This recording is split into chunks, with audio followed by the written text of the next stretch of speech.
ಹರೇ ರಾಮ. ಯತ್ರೈವ ಯತ್ರೈವ ಮನೋಮದೀಯಂ ತತ್ರೈವ ತತ್ರೈವ ತವ ಸ್ವರೂಪಂ. ಯತ್ರೈವ ಯತ್ರೈವ ಶಿರೋ ಮದೀಯಂ ತತ್ರೈವ ತತ್ರೈವ ಪದದ್ವಯಂ ತೇ.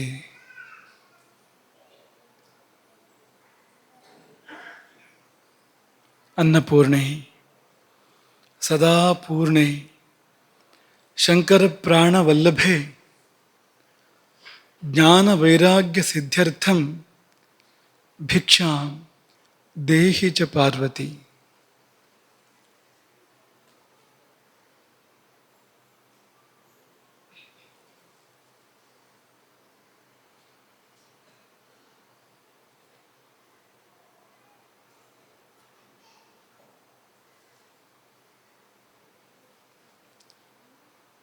ನಿನ್ನೆಯ ಮೆಲುಕು, ಆನೆಯ ಶರೀರದಲ್ಲಿ ಅಗ್ನಿ ಯಾವ ಪ್ರಮಾಣದಲ್ಲಿದೆ ಹೇಳ್ತೀರಾ? ಜೋರ ಕೇಳಿ.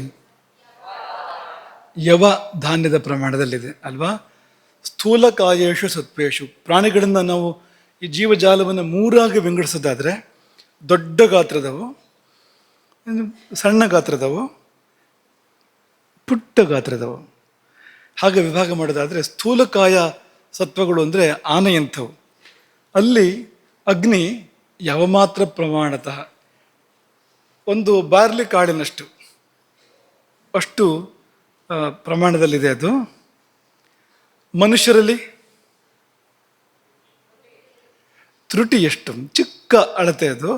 ತ್ರುಟಿ ಎಷ್ಟು? ಕ್ರಿಮಿಕೀಟ ಪತಂಗಗಳಲ್ಲಿ ಅಳತೆ ಹೇಳೋಕ್ಕೆ ಸಾಧ್ಯ ಇಲ್ಲ. ಗಾಳಿ ಹಾಗೆ ಅಂತ ಹೇಳ್ಬೋದು ಅಲ್ವಾ? ಗಾಳಿ ಎಷ್ಟು ಸಪುರ ಅಂದರೆ ಇನ್ನು ಸಪುರ ಹೋಗಕ್ಕೆ ಜಾಗ ಇಲ್ಲ, ಹಾಗೆ ಅಂತ ಹೇಳ್ಬೋದು.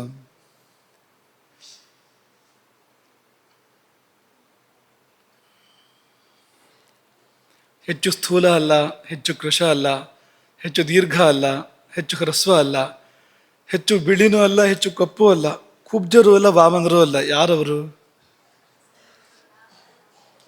ಲಂಕೆ ರಾಕ್ಷಸರೆಲ್ಲ ಹೇಗೆ ಇದ್ರು ಅಲ್ವಾ? ಕೆಲವು ರಾಕ್ಷಸರು, ಲಂಕೆಯಲ್ಲಿ ಕೆಲವು ರಾಕ್ಷಸರು ಹೀಗೆ ಲಕ್ಷಣ ಸಂಪನ್ನರಾಗಿದ್ದರು. ಹಾಗೆ ಇರಬೇಕು, ಎಲ್ಲವೂ ಕೂಡ ಹಾಗೆ ಇರಬೇಕು ಜೀವನದಲ್ಲಿ. ಮಾತು ತುಂಬ ವಿಸ್ತಾರವೂ ಅಲ್ಲ, ಸಂದೇಹ ಬರುವಂತೆ ಕೂಡ ಇಲ್ಲ, ಅಷ್ಟು ಸಂಕ್ಷೇಪವೂ ಕೂಡ ಅಲ್ಲ. ನಾವೇನು ಯಾರು ಅಂತ ಕೇಳೇ ಇಲ್ಲ, ಮೊದಲೇ ಹೇಳ್ತಾ ಇದ್ದೀರಲ್ಲ. ಹನುಮಂತನ ಮಾತು ಹಾಗಿತ್ತು, ಹೆಚ್ಚು ವಿಸ್ತಾರವೂ ಅಲ್ಲ, ವಿಪರೀತ ಸಂಕ್ಷೇಪವಾಗಿ ಅರ್ಥ ಆಗದೆ ಇರುವ ಹಾಗೆ ಕೂಡ ಅಲ್ಲ. ತುಂಬ ಎಳೆದು ಮಾತಾಡ್ತಿರ್ಲಿಲ್ಲ ಅವನು. ಹಾಗಂತ ಓಡಿಸಿ ಶಬ್ದ ಗೊತ್ತಾಗದಿರೋ ಹಾಗೂ ಕೂಡ ಮಾತಾಡ್ತಿರ್ಲಿಲ್ಲ. ತುಂಬ ಎತ್ತರದ ಸ್ವರ ಅಲ್ಲ, ಅತಿ ಮಂದ್ರವೂ ಕೂಡ ಅಲ್ಲ, ಮಧ್ಯಮ ಸ್ವರ. ಹೀಗೆಲ್ಲ ಮಾತಾಡ್ತಾ ಇದ್ದವನು ಹನುಮಂತ. ಇಲ್ಲೆಲ್ಲ ಕಂಡುಬರೋ ಗುಣ ಯಾವುದು? ಸಮತ್ವ. ಹನುಮಂತನ ಮಾತಿನ ಅಕ್ಷರಾಕ್ಷರಗಳಲ್ಲಿ, ಧ್ವನಿಯಲ್ಲಿ ಕಂಡು ಬರ್ತಾ ಇದ್ದೇನು ಅಂದರೆ ಸಮತ್ವ. ರಾಮನಲ್ಲಿಯೂ ಸಮತ್ವ ಇತ್ತಲ್ವಾ? ರಾಮನ ವರ್ಣನೆ ಮಾಡುವಾಗ ಸಮಹ ಅಂತ ಹೇಳಿದ್ದಾರೆ. ಅವನು ಸರ್ವಸಮನೂ ಹೌದು, ಎಲ್ಲರಿಗೂ ಒಂದೇ, ಅವನು ಎಲ್ಲದಕ್ಕೂ ಒಂದೇ, ಎಲ್ಲರಿಗೂ ಒಂದೇ. ಹಾಗೆ ಸಮಹ ಅಂದರೆ ದೇಹದ ಅಂಗಾಂಗಗಳು, ಅವಯವಗಳು ಎಲ್ಲವೂ ಕೂಡ ಸಮ ಎನ್ನುವ ಲಕ್ಷಣಕ್ಕೆ ಹೊಂದಿಕೊಂಡಿದ್ವು, ಹೆಚ್ಚಲ್ಲ ಕಡಿಮೆ ಅಲ್ಲ. ಗೀತೆಯ ಒಂದು ತುಣುಕನ್ನು ಹೇಳಿದ್ವು ನಿನ್ನೆ, ನೆನಪಾಗತ್ತಾ ನಿಮಗೆ? ಸಮತ್ವಂ ಯೋಗ ಉಚ್ಯತೆ.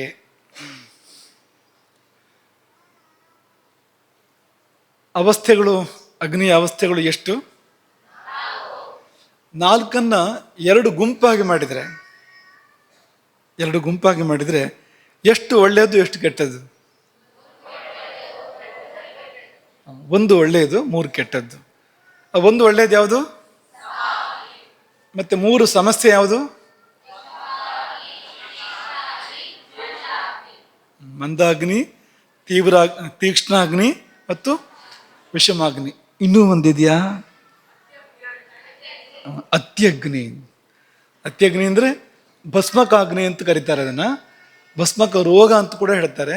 ಆ ರೋಗದ ಲಕ್ಷಣ ಏನು ಅಂದರೆ ತಿಂದಿದ್ದೆಲ್ಲ ಭಸ್ಮ ಆಗ್ಬಿಡೋದು. ಅಂದರೆ ಭಸ್ಮ ಥರ ಬೂದಿ ಆಗುತ್ತೆ ಅಂತಲ್ಲ, ಊಟ ಮಾಡಿದಷ್ಟು ಸಾಲದು, ಊಟ ಮಾಡಿ ಸ್ವಲ್ಪ ಹೊತ್ತಿಗೆ ಪುನಃ ಹಸಿವಾಗ್ತದೆ ಅನ್ನೋ ಹಾಗಿರುವಂಥದ್ದು. ಅದು ಭಸ್ಮಕ ರೋಗ, ಅದು ಅತ್ಯಗ್ನಿಯಲ್ಲಿ ಬರುವಂಥದ್ದು. ಇನ್ನು ಅಗ್ನಿಗೆ, ಅಂದರೆ ಅಗ್ನ್ಯಾಶಯಕ್ಕೆ, ಅಗ್ನಿ ಕೇಂದ್ರಕ್ಕೆ ಯಾವುದರ ಬಾಧೆ ಆದರೆ ಅದು ವಿಷಮಾಗ್ನಿ ಅಂತಾಗತ್ತೆ. ವಾತ ಬಂದು ಅಗ್ನಿಯನ್ನು ಬಾಧಿಸಿದರೆ, ಅಗ್ನ್ಯಾಶಯವನ್ನು ಬಾಧಿಸಿದರೆ ಆಗ ಅದು ವಿಷಮಾಗ್ನಿ ಅಂತಾಗತ್ತೆ. ವಿಷಮಾಗ್ನಿ ಅಂದರೆ ಒಂದೇ ಥರ ಇರುತ್ತಲ್ವ, ಅದು ಇರೋದಿಲ್ಲ ಅನ್ನೋದೇ ವಿಷಮಾಗ್ನಿ. ಇದ್ದ ಹಾಗೆ ಇಲ್ಲ, ಇವತ್ತೊಂದು ರೀತಿ, ನಾಳೆ ಒಂದು ರೀತಿ, ನಾಡಿದ್ದು ಇನ್ನೊಂದು ರೀತಿ ಅಲ್ವಾ. ಕ್ಷಣಚಿತ್ತ ಆ ಥರ ಇರುತ್ತೆ ಅದು ಅಂತ. ಆ ಕ್ಷಣಚಿತ್ತ ಕ್ಷಣಪಿತ್ತ ಅನ್ನೋದು ಇದಕ್ಕೆ ಹೊಂದಿಕೆ ಆಗ್ಬೋದು ಅನ್ನೋ ಥರ ಇದೆ ಅಂತ.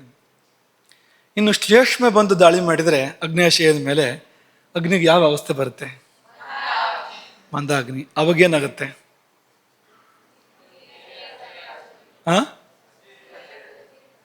ಹಸಿವಾಗೋದಿಲ್ಲ. ಸ್ವಲ್ಪ ತಿಂದರೂ ಕೂಡ ಸಾಕಷ್ಟು ಹೊತ್ತು ಇರುತ್ತೆ ಹೊಟ್ಟೆಯಲ್ಲದು. ಒಂಚೂರು ವ್ಯತ್ಯಾಸ ಆದರೂ ತುಂಬ ಅವ್ಯವಸ್ಥೆ ಆಗುತ್ತೆ, ತುಂಬ ತೊಂದರೆ ಆಗುತ್ತೆ. ಆಹಾರ ಒಂದು ಸ್ವಲ್ಪ ಜಾಸ್ತಿ ತಗೊಂಡ್ರು ಅನಾಹುತ ಆಗತ್ತೆ. ಮಂದಾಗ್ನಿ ಅಂತ ಕರೀತಾರೆ ಅದನ್ನು. ಇನ್ನು ಪಿತ್ತ, ಪಿತ್ತಕ್ಕೆ ಪಿತ್ತವೇ ಬಂದು ಅಡಿರಿದಾಗ, ಅಗ್ನಿಗೆ ಅಗ್ನಿ ಸೇರಿದರೆ ಏನಾಗುತ್ತೆ ಹೇಳಿ? ಅದು ಭುಗಿಲು ಹೇಳುತ್ತೆ, ಮತ್ತೂ ಜಾಸ್ತಿ ಆಗುತ್ತೆ ಅದು ಅಂತ. ಅದನ್ನು ತೀಕ್ಷ್ಣ ಅಗ್ನಿ ಅಂತ ಕರೀತಾರೆ. ಬಹಳ ಒಳ್ಳೇದಲ್ವಾ ತೀಕ್ಷ್ಣಾಗ್ನಿ? ಜಾಸ್ತಿ ಜಾಸ್ತಿ ಊಟ ಮಾಡ್ಬೋದು. ತೀಕ್ಷ್ಣಾಗ್ನಿ ಇದ್ದರೆ ಇಷ್ಟರ ಬದಲು ಇಷ್ಟು ಊಟ ಮಾಡ್ಬೋದು ನೀವು. ಏನಾಗೋದಿಲ್ಲ, ಎಲ್ಲ ಜೀರ್ಣ ಆಗುತ್ತೆ, ಏನು ವ್ಯತ್ಯಾಸ ಆಗೋದಿಲ್ಲ. ಕಡಿಮೆ ಆದರೆ ವ್ಯತ್ಯಾಸ ಆಗುತ್ತೆ. ಕಡಿಮೆ ಆದರೆ ಏನಾಗುತ್ತೆ? ಒಳಗಿರೋದು ತಿನ್ನೋಕೆ ಶುರು ಮಾಡುತ್ತೆ. ಅದು ಕೊಟ್ಟಿದ್ದು ಆ ಪ್ರಮಾಣ ಸಿಗದೆ ಹೋದರೆ, ಯಾವಾಗನೇ ಆದರೂ ಕೂಡ ಹಾಗೆ, ತೀಕ್ಷ್ಣಾಗ್ನಿ ಜಾಸ್ತಿ ಬೇಕಾಗತ್ತೆ. ಜಾಸ್ತಿ ಕುಡದೆ ಹೋದರೆ ಇರೋದನ್ನೇ ತಿನ್ನೋಕೆ ಶುರು ಮಾಡುತ್ತೆ. ಬೇಕಾದ್ದನ್ನೇ, ಇರೋದನ್ನೇ, ಒಳಗಿರೋ ಧಾತುಗಳನ್ನೇ ತಿನ್ನೋಕೆ ಶುರು ಮಾಡುತ್ತೆ. ಅದೊಂದು. ಮತ್ತು ತೀಕ್ಷ್ಣಾಗ್ನಿ ಅಂತ ಜಾಸ್ತಿ ಊಟ ಮಾಡಿದ ಮಾತ್ರಕ್ಕೆ ದೇಹ ಪುಷ್ಟಿ ಜಾಸ್ತಿ ಆಗುತ್ತೆ ಅಂತ ಏನಿಲ್ಲ. ಸಮಾಗ್ಲಿಯಲ್ಲಿ ಏನಾಗುತ್ತೋ ಹಾಗೆ ಆಗೋದು ಇಲ್ಲೂ ಕೂಡ. ಆದರೆ ಆಹಾರ ಪ್ರಮಾಣ ಜಾಸ್ತಿ ಬೇಕು. ಸುಮ್ಮನೆ ಅಷ್ಟು ಖರ್ಚು ಜಾಸ್ತಿ, ಅಷ್ಟು ಹೊತ್ತು ಜಾಸ್ತಿ ಬೇಕು ಊಟಕ್ಕೆ ಅನ್ನೋದು ಬಿಟ್ಟರೆ ಉಪಯೋಗ ಏನೂ ಇಲ್ಲ. ಅದನ್ನು ದೋಷ ಅಂತಲೇ ಶಾಸ್ತ್ರ ಪರಿಗಣಿಸಿದ್ರಿಂದಲೇ ಅದಕ್ಕೆ ಪರಿಹಾರ ಹೇಳಿದ್ದಾರೆ. ಸಮಾಗ್ನಿಗೆ ಪರಿಹಾರ ಹೇಳಿಲ್ಲ, ಇದ್ದ ಹಾಗಿರುವಂತಷ್ಟೇನೆ. ತೀಕ್ಷ್ಣಾಗ್ನಿಗೆ ಪರಿಹಾರ ಹೇಳಿದ್ದಾರೆ. ಏನು ಪರಿಹಾರ ಹೇಳಿದ್ದಾರೆ ತೀಕ್ಷ್ಣಾಗ್ನಿಗೆ?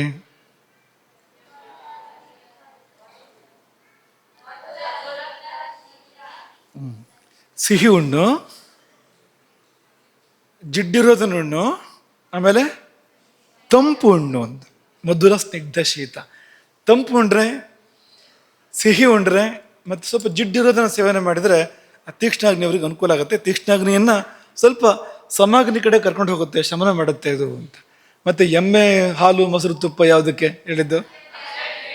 ಅತ್ಯಗ್ನಿ. ನಿಮ್ಗೆ ಏನು ಜೋರಾಗಿ ಹೇಳ್ತಾ ಇದ್ದೀರಿ ನೀವು ಅದನ್ನು? ನೀವು ನೋಡಿದ್ರೆ ಅತ್ಯಗ್ನಿ ಇಷ್ಟ ಆದಾಗಿದೆ ನಿಮಗೆ ಅಂತ ಜೋರಾಗಿ ಬರ್ತಾ ಇದೆಯಲ್ಲ ಸ್ವರ ಅಂತ. ಅಥವಾ ಎಮ್ಮೆ ಇಷ್ಟಾಗಿದೆಯಾ? ಎಮ್ಮೆ ಪಾಪ, ಎಮ್ಮೆ ಕೆಟ್ಟದಂತೇನಲ್ಲ. ನಮಗೆ ಎಷ್ಟು ಬೇಕು, ಏನು ಬೇಕು, ಏನು ಬೇಡ ಅಂತ ನೋಡಬೇಕು. ಜೀವ ಸಹಜವಾಗಿ ಎಮ್ಮೆ ಮೇಲೂ ಕೂಡ ಕನಿಕರವೇ ಇರಬೇಕಾಗಿರುವಂಥದ್ದು. ಹಾಗಂತ ಆ ಕನಿಕರ ಹೆಚ್ಚಾಗಿ ನಾವು ಅದೇ ಹಾಲು ಮೊಸರು ತುಪ್ಪ ತಿನ್ನೋದಲ್ಲ. ಏನು ಜಾಸ್ತಿ ಆಗುತ್ತೆ ತಿಂದರೆ? ತಮೋ ಗುಣ ಜಾಸ್ತಿ ಆಗುತ್ತೆ ನಮ್ಮಲ್ಲಿ. ನಾವು ತಾಮಸರಾಗ್ತೇವೆ. ಎಮ್ಮೆ ಹಾಗೆ ಇದೆ ಅಲ್ವಾ? ಹಸುವಿಗೂ ಎಮ್ಮೆಗೂ ಏನು ವ್ಯತ್ಯಾಸ? ಹಸು ಸತ್ವಗುಣ, ಎಮ್ಮೆ ತಮೋಗುಣ. ಶರೀರ ರಚನೆಯಲ್ಲಿ ಏನು ವ್ಯತ್ಯಾಸ ಎಮ್ಮೆಗೂ ಮತ್ತು ಗೋವಿಗೂ? ಅದಕ್ಕೂ ಕೂಡಿದೆ ಎರಡು, ಇದಕ್ಕೂ ಕೂಡಿದೆ ಎರಡು. ಅದಕ್ಕೂ ಬಾಲ ಇದೆ ಒಂದು, ಇದಕ್ಕೂ ಬಾಲ ಇದೆ ಒಂದು. ಅದಕ್ಕೂ ಕೆಚ್ಚಲಿದೆ, ಇದಕ್ಕೂ ಕೆಚ್ಚಲಿದೆ. ಅದು ಹಾಲು ಕೊಡುತ್ತೆ, ಇದು ಹಾಲು ಕೊಡುತ್ತೆ. ಅದಕ್ಕೂ ರು ಹಾಕತ್ತೆ, ಇದಕ್ಕೂ ರು ಹಾಕತ್ತೆ. ಅದು ಹುಲ್ ತಿನ್ನುತ್ತೆ, ಇದು ಹುಲ್. ಮತ್ತೇನು ವ್ಯತ್ಯಾಸ? ಸಾಸ್ನಾದಿ ಮತ್ವಂ. ಗಂಗೆ ದೊಗಲಿದೆ ಗೋವಿಗೆ, ಅದು ಎಮ್ಮೆಗೆ ಇಲ್ಲ. ಬೇರೆ ಯಾವುದಕ್ಕೂ ಇಲ್ಲ. ಎಮ್ಮೆಗೆ ಮಾತ್ರ ಅಂತಲ್ಲ, ಬೇರೆ ಯಾವ ಪ್ರಾಣಿಗಳಿಗೂ ಇಲ್ಲ. ಗಂಗೆ ದೊಗಲು ಇರುವಂಥದ್ದು ಅದು ಗೋವಿಗೆ ಮಾತ್ರ. ಅದು ಗೋವಿನ ವೈಶಿಷ್ಟ್ಯವನ್ನು ಹೇಳುವಂಥದ್ದು ಅಂತ. ಹಾಗಾಗಿ ಎಮ್ಮೆ ಮೇಲೆ ಪ್ರೀತಿ ಇಟ್ಕೊಳ್ಬೇಕಾದ್ರೆ, ಆದರೆ ಅದರ ಪ್ರೀತಿ ಹಾಲು ಮೊಸರು ತುಪ್ಪಾಗಿ ನಿಮ್ಮ ದೇಹವನ್ನು ಸೇರದೇ ಇರಲಿ. ಅದು ಬೇಕು ಯಾವಾಗ ಅಂದರೆ, ಈಗ ನಿದ್ರಾಹೀನತೆ ರೋಗ ಬಂದಾಗ ಅದು ಬೇಕು. ತಮೋಗುಣ ಯಾವಾಗ ಬೇಕು ಶರೀರಕ್ಕೆ, ಆಗ ಬೇಕು ಅದು. ನಿದ್ರಾಹೀನತೆ ರೋಗ ಬಂದಾಗ, ಅಥವಾ ಈ ಅತ್ಯಗ್ನಿ ಆದಾಗ, ಅಂದರೆ ಅಲ್ಲಿ ತಮೋಗುಣದ ಕ್ಷೀಣತೆ. ಕ್ಷೀಣತೆ ಅಂದ್ರೆ ಏನು? ಬೇಕಾದಷ್ಟು ಇಲ್ಲ, ಬೇಕಾದ ಹಾಗಿಲ್ಲ, ಆ ರೀತಿದು. ತಮೋಗುಣ ಕ್ಷೀಣ ಆಗಬೇಕು, ಇಲ್ಲ ಅಂತಿಲ್ಲ, ಆದರೆ ಅಗತ್ಯ ಇರುವಷ್ಟು ಅಗತ್ಯದ ರೀತಿಯಲ್ಲಿ ಇರಬೇಕು, ಎಲ್ಲರೂ ನಿದ್ದೆ ಬರೋದಿಲ್ಲ. ಹಾಗಾಗಿ ಆಗುತ್ತೆ ಮಹಾಜ್ಞಾನಿಗಳಿಗೆ ಅಥವಾ ಪರಮ ದೊಡ್ಡ ದೊಡ್ಡ ಸಾಧಕರಿಗೆ ನಿದ್ದೆ ಕಡಿಮೆ ಆಗುತ್ತೆ. ಯಾಕೆಂದರೆ ಅದು ಸತ್ವಗುಣದ ಆಧಿಕ್ಯ, ತಮೋಗುಣ ಕೆಳಗೆ ಇಡುತ್ತಾ ಬರೋದ್ರ ಪರಿಣಾಮವಾಗಿ ನಿದ್ದೆ ಕಡಿಮೆ ಆಗುತ್ತೆ ಅವರಿಗೆ. ಹಾಗಂತ ನಿದ್ದೆ ಕಡಿಮೆ ಆಯಿತು ಅಂತ ಅವ್ರಿಗೇನು ಶ್ರಮ ಆಗೋದಿಲ್ಲ, ಆಯಾಸ ಆಗೋದಿಲ್ಲ ಅವರಿಗೇನೋ. ಸತ್ವಗುಣವೇ ಕೊಡುತ್ತೆ ವಿಶ್ರಾಂತಿಯನ್ನು, ಅವ್ರ ಧ್ಯಾನವೇ ಅವರಿಗೆ ವಿಶ್ರಾಂತಿಯನ್ನು ಕೊಡುತ್ತೆ. ಅದು ಕೂಡ ಇದೆ, ಇಲ್ಲ ಅಂತೇನಿಲ್ಲ. ಆದರೆ ಇದು ಅವ್ಯವಸ್ಥಿತವಾಗಿ ನಿದ್ದೆ ಕಡಿಮೆ ಆದಾಗ ಆಗ ಎಮ್ಮೆ ಹಾಲು ತುಪ್ಪ ಮೊಸರು ಬೇಕಾಗತ್ತೆ. ಹಾಗೆ ಇಲ್ಲಿ ಪಿತ್ತ ಜಾಸ್ತಿ ಆದಾಗ, ಪಿತ್ತ ಮೇಲೆದ್ದಾಗ ತಾನಾಗಿ ಅದು ಪಿತ್ತ ಅಂದರೆ ತಮಗುಣಕ್ಕೆ ಸ್ವಲ್ಪ ಅದು ದೂರವೇ, ಅದು ಅದಕ್ಕೆ ಕೊರತೆ ಬಂದಾಗ ಇದನ್ನು ಕೊಡು, ಎಮ್ಮೆ ಹಾಲು ಮೊಸರು ಬೆಣ್ಣೆ ತುಪ್ಪ ಕೊಡು ಅನ್ನೋದಾಗಿ ಅದನ್ನು ಹೇಳಿದರು. ಯಾವ ಅಗ್ನಿ ಶ್ರೇಷ್ಠ ಈ ಅಗ್ನಿಗಳ ಪೈಕಿಯಲ್ಲಿ? ಸಮಾಗ್ನಿ ಶ್ರೇಷ್ಠ ಇವುಗಳ ಪೈಕಿಯಲ್ಲಿ. ಇನ್ನು ಆಹಾರ ಹೊಟ್ಟೆಗೆ ಹೋಗಿ ಜೀರ್ಣ ಆದ ನಂತರ ಗಂಟಲು, ಆಮೇಲೆ ತುಟಿ, ತಾಲು, ಬಾಯಿಯ ಒಳಗಿನ ಮೇಲ್ಭಾಗ ಇದೆಯಲ್ಲ ತಾಲು, ಇದೆಲ್ಲ ಒಣಗೋದು, ಉರಿಯೋದು, ದೇಹದಲ್ಲಿ ತಾಪ ಉಂಟಾಗೋದು ಎಲ್ಲ ಆಗೋದು ಯಾವ ಲಕ್ಷಣದಲ್ಲಿ ಆಗೋದದು? ಅತ್ಯಗ್ನಿಯಲ್ಲಿ ಆಗೋದು. ಸ ಏವ ವರ್ಧಮಾನ ಅತ್ಯಗ್ನಿರೀತ್ಯಾಭಾಷ್ಯತೆ. ಸ ಏವ ಅಂದರೆ ತೀಕ್ಷ್ಣಾಗ್ನಿಯೇ, ವರ್ಧಮಾನ ಮತ್ತೂ ಹೆಚ್ಚಾದರೆ ಅತ್ಯಗ್ನಿರೀತ್ಯಾಭಾಷ್ಯತೆ, ಅತ್ಯಗ್ನಿ ಅಂತ ಕರೀತಾರೆ ಅದನ್ನು. ಮುಹುರ್ಮುಹು ಪ್ರಭೂತಮ ಪಿಪಯುಕ್ತ ಮನ್ನಂ ಆಶುತರಂ ಪಚತಿ. ತುಂಬ ತಿಂದರು, ಮತ್ತೆ ಮತ್ತೆ ತಿಂದರು, ಅದನ್ನು ಜೀರ್ಣ ಮಾಡಿ ಹಾಕತ್ತೆ. ಪಾಕಾಂತೇಚ, ಜೀರ್ಣ ಆದಮೇಲೆ ಸುಮ್ಮನೆ ಕೂರಕ್ಕೆ ಬಿಡೋದಿಲ್ಲ, ಅದು ಹಸಿವಾಗೋದು ಒಂದೇ ಅಲ್ಲ, ಎಲ್ಲ ಒಣಗೋದು, ಉರಿಯೋದು, ಉರಿ, ಯಾಕಂದರೆ ಪಿತ್ತ ಅದು. ಹಾಗಾಗಿ ಇದೆಲ್ಲವನ್ನ ಅದು ಏರ್ಪಡಿಸುತ್ತೆ. ಹಾಗಾಗಿ ಅತ್ಯಗ್ನಿ ತುಂಬ ಅತ್ಯಂತ ಹೆಚ್ಚು ತೊಂದರೆ ಕೊಡುವಂಥದ್ದು ಅದು. ಇನ್ನೇನಾದ್ರು ನೆನಪಾಗತ್ತಾ ಹಳೆ ಪಾಠದಲ್ಲಿ? ನಿನ್ನೆ ಪ್ರಕೃತಿ ಬಗ್ಗೆ ಹೇಳಿದ್ವಾ? ವಾತ ಪ್ರಕೃತಿ, ಈ 4 ಅಗ್ನಿಗಳ ಪೈಕಿಯಲ್ಲಿ ಯಾವುದಿರುತ್ತೆ ಸಹಜವಾಗಿ ಅವರಿಗೆ? ವಾತ ಪ್ರಕೃತಿಗೆ. ಪಿತ್ತ ಪ್ರಕೃತಿ, ಶ್ಲೇಷ್ಮ ಪ್ರಕೃತಿ, ಸಮಪ್ರಕೃತಿ. ಸಮಪ್ರಕೃತಿ ಆದರೆ ಸಮಾಗ್ನಿ. ಈ ಸಮಪ್ರಕೃತಿ ಅನ್ನೋದು ತುಂಬ ಅಪರೂಪ. ಈ ಶುದ್ಧ ಪ್ರಕೃತಿಗಳೇ ಅಪರೂಪ. ಈ ಶುದ್ಧ ವಾತ ಪ್ರಕೃತಿ, ಶುದ್ಧ ಪಿತ್ತ ಪ್ರಕೃತಿ ಅಥವಾ ಶುದ್ಧ ಕಫ ಪ್ರಕೃತಿಯನ್ನು ಸಿಗೋದೇ ತುಂಬ ಕಷ್ಟ. ಅದರಲ್ಲಿಯೂ ಕಫ ಪ್ರಕೃತಿ ಮತ್ತು ಅಪರೂಪ, ಶುದ್ಧ ಕಫ ಪ್ರಕೃತಿ ಮತ್ತು ಅಪರೂಪ. ಇನ್ನು ಈ ಸಮಪ್ರಕೃತಿ ಅನ್ನೋದು ಅತ್ಯಂತ ಅಪರೂಪ. ಎಲ್ಲೋ ರಾಮನಂಥವ್ರು, ಅಂಥವ್ರು ಮಾತ್ರ ಹಾಗಿರ್ಬೋದು ಹೊರತು ತುಂಬ ಅಪರೂಪದಲ್ಲಿ ಸಿಗುವಂಥದ್ದು. ಹಾಗಾಗಿ ಸಮಾಗ್ನಿಯು ಕೂಡ ತುಂಬ ಅಪರೂಪ. ಈಗ ನೀವು ನೋಡ್ಕೊಂಡಿದ್ದೀರಾ ನಿಮ್ದು ಯಾವುದು ಅಂತ? ನೋಡ್ಕೊಂಡಿದ್ದೀರಾ ನಿಮ್ದು ಯಾವುದು ಅಂತ? ನಿಮ್ದು ಸಮಾಗ್ನಿಯೋ, ವಿಷಮಾಗ್ನಿಯೋ, ತೀಕ್ಷ್ಣಾಗ್ನಿಯೋ, ಮಂದಾಗ್ನಿಯೋ, ಅತ್ಯಗ್ನಿಯೋ? ಯಾವುದು ನಿಮ್ದು? ಯಾವುದು? ವಿಷಮಾಗ್ನಿ.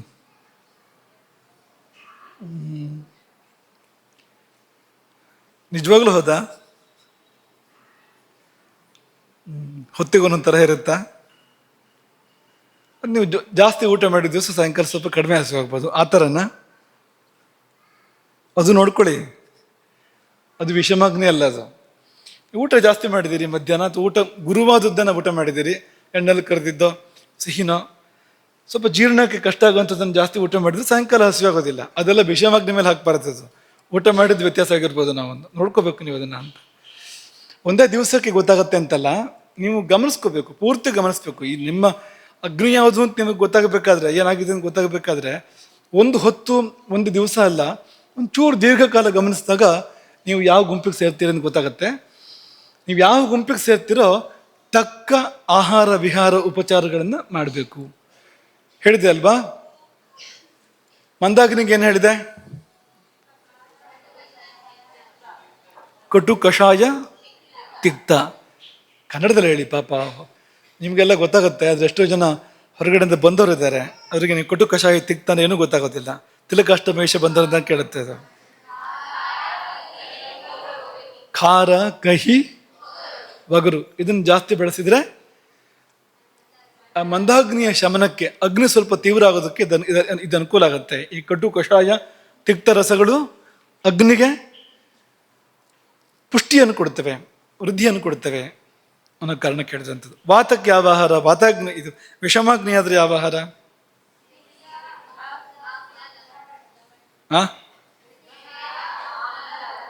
ಸ್ನಿಗ್ಧ, ಆಮ್ಲ, ಲವಣ, ಉಪ್ಪು, ಹುಳಿ, ಜಿಡ್ಡು ಅಂತ. ಆ ಜಿಡ್ಡಿಗೂ ಈ ವಾತಕ್ಕೂ ಆಗಿ ಬರೋದೇ ಇಲ್ಲ. ಜಿಡ್ಡು ಬಂತು ಅಂದ್ರೆ ಹಿಂದಿಂದ ಕಫ ಬರುತ್ತೆ, ಈ ವಾತ ಓಡ್ತಾ ಇರುತ್ತೆ ಅಲ್ಲಿಂದ ಅಂತ ಅಲ್ವಾ. ವಾತವೇ ಕೆಲಸ ಮಾಡಿದ್ರೆ ಮನುಷ್ಯ ಹೀಗಾಗ್ತಾನೆ, ಸಪೂರ ಆಗ್ತಾನೆ. ಈ ಜಿಡ್ಡು ಜಾಸ್ತಿ ಬೆಳೆಸಿದ್ರೆ ಹೀಗಾಗ್ತಾನಲ್ವಾ, ಅದು ವಾತ ಅಲ್ಲ. ಅದ್ಯಾವುದು?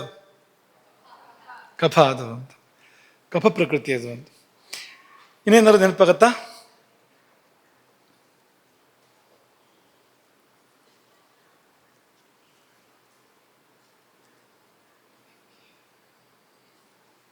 ಸಿಟ್ಟು ಮಾಡ್ಕೊಂಡು ಊಟ ಮಾಡಿದರೆ ಏನಾಗತ್ತೆ? ತಿಂದಿದ್ದು ರಾಕ್ಷಸರಿಗೆ ಹೋಗಿ ಸಲ್ಲತ್ತೆ, ರಾಕ್ಷಸರಿಗೆ ಸೇರುತ್ತೆ. ಅದು ಏನು ಪಂಕ್ತಿ?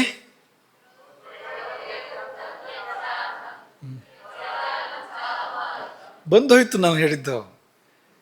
ಸಿಟ್ಟು ಮಾಡ್ಕೊಂಡು ಊಟ ಮಾಡಿದ್ರೆ ಅಂತ ಕೇಳಿದ್ದು ನಾವು. ಕ್ರೋಧೇನ ಭುಕ್ತಂ ವೆಚ್ಚ ಅನ್ನಂ ಅನ್ನೋ ಅಲ್ಲಿಗೆ ಆ ವಿಷಯ ಪ್ರಸ್ತಾಪ ಇದು ಆಗೋಯ್ತು. ಎಲ್ಲಿಗೆ ಸೇರುತ್ತೆ ಅಂತ ಮುಂದಿದೆ ಮಾತ್ರ. ತದ್ವೈ ರಕ್ಷೋಗುಣಂ ಯಾತಿ, ರಾಕ್ಷಸರಿಗೆ ಹೋಗಿ ಸಲ್ಲತ್ತೆ. ಹಾಗಾಗಿ ನೋಡಿ, ಒಂದು ಮಾತು ನಿಮ್ಗೆ ನೆನಪು ಮಾಡ್ತೀವಿ. ಈಗ ಊಟ ಮಾಡಿದಾಗ ನಮ್ಗೆ ಆ ಥರ ಮಾತಾಡ್ಬಿಟ್ರು. ಊಟ ಮಾಡ್ತಾ ಇರಬೇಕಾದ್ರೆ ಹೇಳಿಬಿಟ್ರು ಈ ಥರ ಅಂತ ಬೇಜಾರು ಮಾಡ್ಕೊಳ್ಳೋದು ಕೇಳಿದ್ದೀರಾ?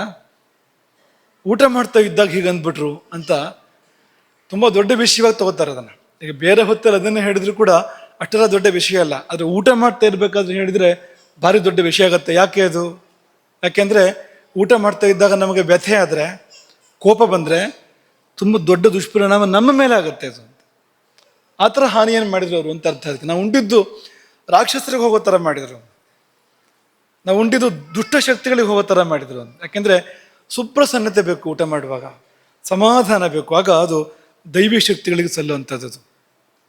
ಅದೇ ಏನಾದ್ರು ನಮಗೆ ದುರ್ಭಾವಗಳು ಆಡಿದರೆ ಆ ಸಮಯದಲ್ಲಿ, ಅಥವಾ ಇಂಥದ್ದೆಲ್ಲ ರಜಸ್ಸು ತಮಸ್ಸು ಪ್ರಧಾನವಾಗಿರ್ತಕ್ಕಂಥ ಭಾವಗಳು ಆಡಿದರೆ ಆಗ ಅದೆಲ್ಲ ದುಷ್ಟಶಕ್ತಿಗಳು ಹೋಗಿ ಸಲ್ಲತ್ತೆ. ಹಾಗಾಗಿ ಊಟಕ್ಕೆ ಕೂತಾವಾಗ ಯಾರಿಗೇ ಆದರೂ ಕೂಡ, ಶತ್ರುವೇ ಆದರೂ ಕೂಡ ಆ ಸಮಯದಲ್ಲಿ ನಾವು ಅವ್ರನ್ನ ಬೇಸರ ಪಡಿಸೋದು ಅಥವಾ ಸಿಟ್ಟಿಗೆ ಇಳಿಸೋದು ಮಾಡಬಾರ್ದು, ಯಾವುದೇ ಕಾರಣಕ್ಕೂ ಮಾಡಬಾರ್ದು ಅನ್ನೋದಕ್ಕೆ ಆ ಮಾತು ಬರೋದಕ್ಕೆ ಇದೇ ಕಾರಣ. ಕ್ರೋಧೇನ ಭಕ್ತಂ ವೆಚ್ಚ ಅನ್ನಂ ಇದೆಯಲ್ಲ, ಅದರದ್ದೇ ಕ್ರೋಧ ಮಾತ್ರ ಅಲ್ಲ, ತತ್ ಸದೃಶ ಭಾವಗಳಿಗೆಲ್ಲ ಅನ್ವಯ ಆಗುತ್ತೆ. ಅದು ಸರಿಯಾಗಿ ಜೀರ್ಣ ಆಗೋದು ಕೂಡ ಇಲ್ಲ ಅಂತ ಆಯುರ್ವೇದದ ಆಚಾರ್ಯರು ಹೇಳಿದ್ದಾರೆ ಅಲ್ವಾ. ಸಮ್ಯಂಗ ಭುಕ್ತಂ ಪರಿಣಾಮ ಮೇತಿ ಅಂತ ಹೇಳಿದಾರಲ್ವಾ. ಸರಿಯಾಗಿ ಊಟ ಮಾಡಿದ್ದು ಸರಿಯಾಗಿ ಜೀರ್ಣ ಆಗೋದಿಲ್ಲ ಅಂತ. ಯಾವಾಗ ಅಂದರೆ ಇದೆಲ್ಲ ಭಾವಗಳು ಆಡಿದಾಗ. ಹಾಗಾಗಿ ಸುಪ್ರಸನ್ನವಾದ ಮನಸ್ಸಿನಿಂದ ಊಟ ಮಾಡಬೇಕು, ಸಮಾಧಾನವಾಗಿ ಸಂತೋಷವಾಗಿ ಊಟ ಮಾಡಬೇಕು ಹೊರತು ಕ್ರೋಧದಲ್ಲಿ ಕುದಿದು ಅಥವಾ ದುಃಖದಲ್ಲಿ ಕರಗಿ ಅಲ್ಲ ಊಟ ಮಾಡೋದಲ್ಲ, ಭಯದಲ್ಲಿ ನಡುಗಿ ಊಟ ಮಾಡೋದಲ್ಲ. ಮತ್ತು ಸಮಾಧಾನದಲ್ಲಿ ಸ್ಥಿರವಾಗಿದ್ದು ನಾವು ಊಟ ಮಾಡೋಕ್ಕಿರುವಂಥದ್ದು. ಓಡಾಡ್ತಾ ಅಲ್ಲ, ನಿಂತ್ಕೊಂಡಲ್ಲ ಅಲ್ವಾ, ಇನ್ಯಾನೋ ಮಾಡ್ತಾ ಅಲ್ಲ. ಯಾಕೆಂದರೆ ಹೆಚ್ಚ ಅನ್ನಂ ಅವಮಾನಿತಂ, ಅನ್ನಕ್ಕೆ ಅವಮಾನ ಅದು. ಆ ಅನ್ನ ನಮ್ಮನ್ನು ಶಪಿಸುತ್ತೆ. ಅನ್ನಪೂರ್ಣೇಶ್ವರಿ ಆಗ್ರಹಕ್ಕೆ ನಾವು ಪಾತ್ರರಾಗ್ತೇವೆ, ನಮಗದು ಒಳ್ಳೇದಾಗೋದಿಲ್ಲ. ಅದನ್ನ ತಗೊಂಡು ಹೋಗಿ ರಾಕ್ಷಸರು ಕಾಯ್ತಾ ಇರ್ತಾರೆ. ಓಡಾಡ್ತಾ ತಿಂದರೆ ನಂಗೆ ಬೇಕು ಅಂತ ಕಾಯ್ತಾ ಇರ್ತಾರೆ ರಾಕ್ಷಸರು. ಮುಂದಕ್ಕೆ ಹೋಗೋಣವಾ? ಈಗ ನಿನ್ನೆ ಅಗ್ನಿಯ 4 ಅವಸ್ಥೆಗಳ ಬಗ್ಗೆ ಹೇಳಿದ್ವು. ನಮ್ಮ ದುರವಸ್ಥೆ, ಅಗ್ನಿಯ 3 ಅವಸ್ಥೆ ನಮ್ಮ ದುರವಸ್ಥೆ. ಇನ್ನೊಂದು ಅವಸ್ಥೆ ಆ ಸಮಾಗ್ನಿ ಅನ್ನುವಂಥದ್ದು ನಮ್ಮ ಉತ್ಕರ್ಷಕ್ಕೆ, ಶ್ರೇಯಸ್ಸಿಗೆ ಕಾರಣ ಆಗುವಂಥದ್ದು. ಅದನ್ನು ಹೇಳಿದ್ವಲ್ಲ. ಇವತ್ತು ಅವಸ್ಥೆಯಿಂದ ಮುಂದುವರೆದು ಅವತಾರಗಳು, ಒಂದು ಅಗ್ನಿಯ ಅವತಾರಗಳು. ವಿಷ್ಣುವಿನ ದಶಾವತಾರಗಳಿದ್ದ ಹಾಗೆ ಅಗ್ನಿಗೆ ಪಂಚಾವತಾರಗಳಿದೆ, 5 ಅವತಾರಗಳಿದೆ ಅಗ್ನಿಗೆ. ಎಲ್ಲಪ್ಪ ಅಂದರೆ ನಮ್ಮ ಒಳಗೆ ಸ್ವದೇಶೋಭುವನತ್ರಯಂ, ಸ್ವದೇಹೋಭುವನತ್ರಯಂ. ಇಲ್ಲೇ 5 ಅವತಾರಗಳಲ್ಲಿ ಅಗ್ನಿ ಅಭಿವ್ಯಕ್ತನಾಗ್ತಾನೆ ನಮ್ಮಲ್ಲಿಯೇ.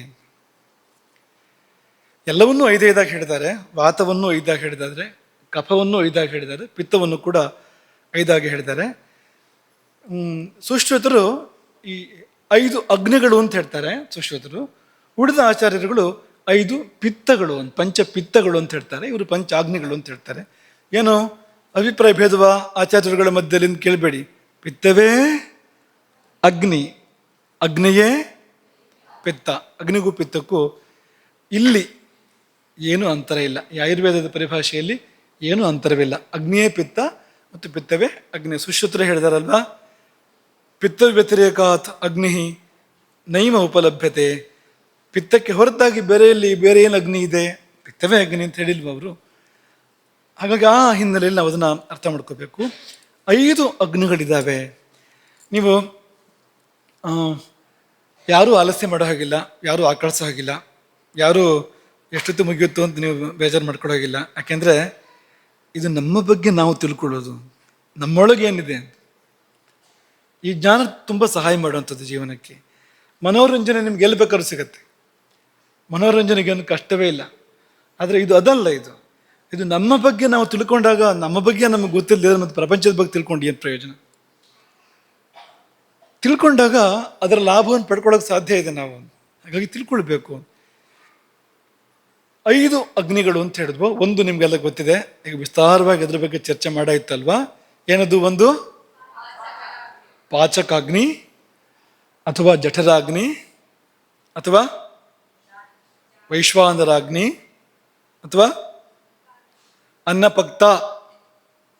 ಅನ್ನಪಕ್ತ ಅಂದ್ರೇನು? ಅನ್ನವನ್ನು, ಆಹಾರವನ್ನು ಪಚನಗೊಳಿಸುವವನು ಅನ್ನಪಕ್ತ, ಹೀಗೆಲ್ಲ ಕರೀತಾರೆ ಜಠರಾಗ್ನಿಯನ್ನು. ಅದು ನಾಭಿಯ ಎಡಕ್ಕೆ ಸ್ವಲ್ಪ ಮೇಲಕ್ಕೆ ಪಕ್ವಾಶಯ ಆಮಾಶಯಗಳ ಮಧ್ಯದಲ್ಲಿ ಶಕ್ತಿಯಾಗಿ ಕೆಲಸ ಮಾಡುತ್ತೆ. ಒಂದು ವಿಶಿಷ್ಟವಾಗಿರ್ತಕ್ಕಂಥ ಒಂದು ಚೈತನ್ಯವಾಗಿ ಅದು ಕೆಲಸ ಮಾಡುತ್ತೆ ಅಲ್ವಾ. ಅಲ್ಲೇ ಸ್ವಲ್ಪ ಮೇಲಕ್ಕೆ ಇನ್ನೊಂದು ಅಗ್ನಿ ಇದೆ, ಅಲ್ಲಿಂದಲೇ ಸ್ವಲ್ಪ ಮೇಲಕ್ಕೆ ಇನ್ನೊಂದು ಅಗ್ನಿ ಇದೆ. ಅದನ್ನು ರಂಜಕ, ರಾಜಕ, ರಂಜಕ ಎಂಬುದಾಗಿ ಕರೀತಾರೆ. ಮತ್ತೊಂದು ಸ್ವಲ್ಪ ಮೇಲಕ್ಕೆ ಹೃದಯದಲ್ಲಿ ಇನ್ನೊಂದು ಅಗ್ನಿ ಇದೆ, ಅದನ್ನು ಸಾಧಕ ಅಂತ ಕರೀತಾರೆ, ಸಾಧಕ ಅಗ್ನಿ ಅಂತ ಕರೀತಾರೆ. ಇನ್ನೂ ಮೇಲಕ್ಕೆ ನಮ್ಮ ಕಣ್ಣುಗಳು, ಆ ಪರಿಸರದಲ್ಲಿ ಇನ್ನೊಂದು ಅಗ್ನಿ ಇದೆ. ಆ ಅಗ್ನಿಯನ್ನು ಆಲೋಚಕಾಗ್ನಿ ಅಂತ ಕರೀತಾರೆ. ಆಲೋಚಕಾಗ್ನಿ ಸರಿ ಇದೆ ನೀವು ಹೇಳಿದ್ದು. ಇನ್ನು ಕೊನೆಯದು ಮೈ ತುಂಬ ಆವರಿಸ್ಕೊಂಡಿದೆ, ಎಲ್ಲೆಲ್ಲಿ ಚರ್ಮ ಇದೆಯೋ ಅಲ್ಲೆಲ್ಲ ಇದೆ. ಅದ್ಯಾವುದು ಅಂದರೆ ಭ್ರಾಜಕಾಗ್ನಿ. 5 ಅಗ್ನಿಗಳು: ಪಾಚಕ, ರಂಜಕ, ಸಾಧಕ, ಆಲೋಚಕ, ಭ್ರಾಜಕ. ನಾಭಿಯಿಂದ ಮೇಲಕ್ಕೆ ಕೊಂಚ ಎಡಭಾಗದಲ್ಲಿ ಪಕ್ವಾಶಯ ಆಮಾಶಯಗಳ ಮಧ್ಯದಲ್ಲಿ ಗ್ರಹಣಿ ಎಂದು ಕರೆಯುವಲ್ಲಿ, ಸಣ್ಣ ಕರಳು ಆರಂಭ ಆಗುವಲ್ಲಿ ಪಾಚಕಾಗ್ನಿ ಇದೆ. ಅಲ್ಲಿ ಅಗ್ನ್ಯಾಶಯದಲ್ಲಿ, ಗ್ರಹಣಿಯಲ್ಲಿ ಅಗ್ನ್ಯಾಶಯದಲ್ಲಿ ಇರುವಂಥದ್ದು ಪಾಚಕಾಗ್ನಿ. ಕೊಂಚ ಮೇಲಕ್ಕೆ ಅದರ ಸ್ಥಾನ ಮುಂದಕ್ಕೆ ಬರುತ್ತೆ. ಎಲ್ಲಿಂದ ಕೊಂಚ ಮೇಲಕ್ಕೆ ಅಲ್ಲಿಯೇ ಯಾವ ಅಗ್ನಿ ಇದೆ? ರಂಜಕಾಗ್ನಿ ಇದೆ. ಈ ಪಾಚಕಾಗ್ನಿ ಏನು ಮಾಡುತ್ತೆ ಅಂತ ನಾನು ನಿಮ್ಗೆ ಹೇಳಿದ್ದೇವೆ. ಪಾಚಕಾಗ್ನಿ ಅನ್ನವನ್ನು ಜೀರ್ಣ ಮಾಡುತ್ತೆ ಅಲ್ವಾ, ಆಹಾರವನ್ನು ಜೀರ್ಣ ಮಾಡುತ್ತೆ. ಮಾತ್ರ ಅಲ್ಲ, ಉಳಿದ ಅಗ್ನಿಗಳಿಗೆ ಬಲ ತುಂಬುವುದು ಇದೇ ಅಗ್ನಿ. ಇದು ಮೂಲ ಸ್ರೋತಸ್ಸು. ಈ ವೈಶ್ವಾನರಾಗ್ನಿಯೇ ಮೂಲ ಸ್ರೋತಸ್ಸು. ಉಳಿದ ಅಗ್ನಿಗಳಿಗೆ ಇಲ್ಲಿಂದಲೇ ಚೈತನ್ಯ ಹರಿದು ಹೋಗುವಂಥದ್ದು, ಇಲ್ಲಿಂದಲೇ ಶಕ್ತಿ ತುಂಬುವಂಥದ್ದು. ಹಾಗಾಗಿ ಇದು ಕೆಟ್ಟರೆ ಮುಂದೆ ಯಾವುದೂ ಸರಿ ಇರೋದಿಲ್ಲ, ಮತ್ತಾಯಾವುದೂ ಕೂಡ ಸರಿ ಇರೋದಿಲ್ಲ. ಹಾಗಾಗಿ ಇದು ಮೂಲ. ಇದು ಚೆನ್ನಾಗಿ ನಾವು ಅದನ್ನು ನೆನ್ಪಿಟ್ಕೊಳ್ಬೇಕು. ಪಂಕ್ತಿಗಳನ್ನು ನಾವು ಮುಂದಕ್ಕೆ ಹೇಳ್ತೀವಿ. ಸಾರಾಂಶವನ್ನು ನಿಮಗೆ ಮೊದಲಿಗೆ ಹೇಳ್ತಾ ಇರೋಂಥದ್ದು. ರಂಜಕಾಗ್ನಿ ಏನು ಮಾಡುತ್ತೆ ಅಂದರೆ,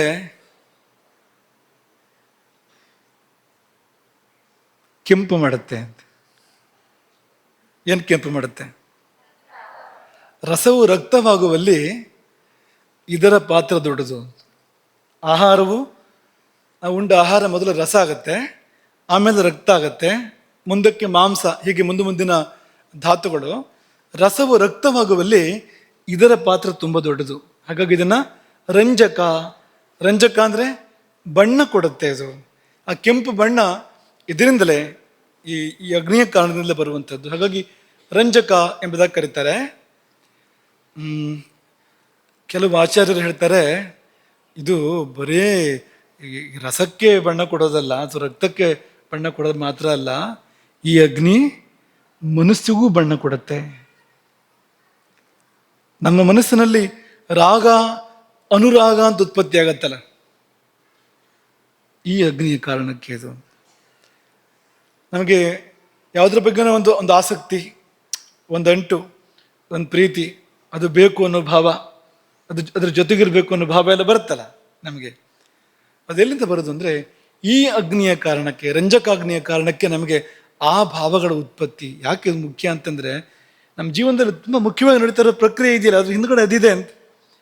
ಈ ನಮಗೆಲ್ಲ ಇದೆ ಅಲ್ವಾ, ಯಾವುದೋ ನಮಗೆ ಆಗಬಹುದು ಅಂತ, ಯಾವುದೋ ಬೇಡ ಅಂತ, ಯಾವುದೋ ದೂರ, ಹಂಗಾಗಲ್ಲ, ಹಂಗಾಗಿ ಬರಲ್ಲ, ಯಾವುದೋ ಪ್ರೀತಿ ಬೇಕು, ಇಷ್ಟ. ಇಲ್ಲಿ ಇದರ ಪಾತ್ರ ಇದೆ, ಈ ರಂಜಕಾಗ್ನಿಯ ಪಾತ್ರ ಇದೆ ಅಂತ ಹೇಳ್ತಾರೆ. ಮತ್ತು ಮೇಲಕ್ಕೆ ಹೃದಯದಲ್ಲೊಂದು ಅಗ್ನಿ ಇದೆ, ಅದರ ಹೆಸರೇ ಸಾಧಕಾಗ್ನಿ. ನೀವು ಸಾಧಕರಾಗಬೇಕು ಅಂದ್ರೆ ಈ ಅಗ್ನಿ ಬೇಕೇ ಬೇಕು. ಇದಕ್ಕೆ ಯಾಕೆ ಹೆಸರು ಅಂದರೆ, ಸಾಧನೆ ಈ ಅಗ್ನಿಗೆ ಸಂಬಂಧಪಟ್ಟಿರುವಂಥದ್ದು. ಇದೇ ಸಾಧಿಸಿಕೊಡ್ತದೆ. ಯಾವುದನ್ನ? ಪರಮ ಪುರುಷಾರ್ಥವನ್ನ, ಮೋಕ್ಷವನ್ನು ಸಾಧಿಸಿಕೊಡುತ್ತೆ ಇದು. ಮೋಕ್ಷ ಮಾತ್ರ ಅಲ್ಲ, ಇಲ್ಲಿಯೇ ಕೂಡ ಧರ್ಮ, ಅರ್ಥ, ಕಾಮ, ಮೋಕ್ಷ ಎಲ್ಲವನ್ನೂ ಸಾಧಿಸಿಕೊಡುವಂಥ ಅಗ್ನಿ ಯಾವುದು ಅಂದರೆ ಹೃದಯದ ಸಾಧಕಾಗ್ನಿ. ಹೃದಯದ ಭಾವಗಳು ಕೂಡ ಇಲ್ಲೆಂದರೆ ಧೈರ್ಯ, ಇದು ಚೆನ್ನಾಗಿದ್ದರೆ, ಸಾಧಕಾಗ್ನಿ ಚೆನ್ನಾಗಿದ್ರೆ ಧೈರ್ಯ, ಅದು ಚೆನ್ನಾಗಿಲ್ಲದೆ ಇದ್ರೆ ಭಯ, ಅದು ಚೆನ್ನಾಗಿದ್ರೆ ಪ್ರಸಾದ ಅಂದರೆ ಪ್ರಸನ್ನತೆ, ಸಮಾಧಾನ, ಅದು ಕೆಟ್ಟರೆ ವಿಷಾದ. ಹೀಗೆ ಹೃದಯದ ಭಾವಗಳೇನಿದೆ ಅದು ಕೂಡ ಈ ಅಗ್ನಿಯಿಂದಲೇ. ಯಾವ ಅಗ್ನಿಯಿಂದ? ಸಾಧಕಾಗ್ನಿ. ಹೃದಯದ ಮಧ್ಯೆ ಇರೋದ್ರಿಂದ ತುಂಬ ಮುಖ್ಯವಾಗಿರ್ತಕ್ಕಂಥ ಅಗ್ನಿ ಇದು. ಸಣ್ಣ ಅಗ್ನಿ ಅಲ್ಲ ಇದು. ಇದನ್ನೇ ನಾವು ಆತ್ಮಾಗ್ನಿ, ಪರಮಾತ್ಮ ಅಗ್ನಿ ಅಂತ ಕರಿಬೋದು. ಅಂಥದ್ದಿದು. ಯಾಕೆಂದರೆ ಎಲ್ಲವನ್ನೂ ಸಲ್ಲಿಸಿಕೊಡುತ್ತೆ. ನಿಮ್ಗೆ ಏನನ್ನು ಸಾಧನೆ ಮಾಡಬೇಕು ಅಂತಿದೆಯೋ ಇದರಿಂದಲೇ ಸಾಧನೆ ಆಗುವಂಥದ್ದು. ಮುಖ್ಯವಾಗಿ ಇದು ಮೋಕ್ಷವನ್ನು ಕೊಡುವ ಸಲುವಾಗಿ ಕಾದುಕೊಳ್ತಿದೆ.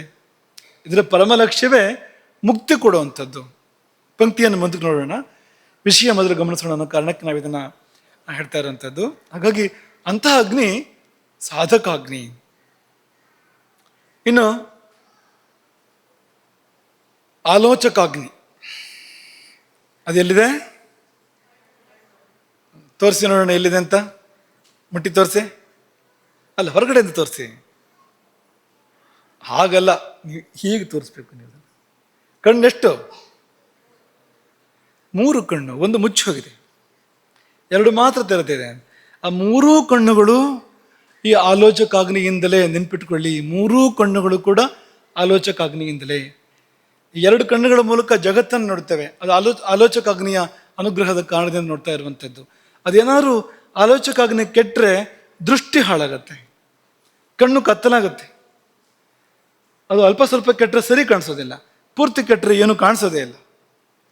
ಹಾಗೆ 3ನೇ ಕಣ್ಣಿದೆಯಲ್ಲ, ಶೃಂಗಾಟಕ ಅಂತ ಕರೀತಾರೆ ಇದನ್ನು. ಈ ಹುಬ್ಬುಗಳ ಮಧ್ಯೆ ಇರತಕ್ಕಂಥ ಸ್ಥಾನವನ್ನ ಏನು ಶೃಂಗಾಟಕ ಅಂತ ಕರೀತಾರೆ.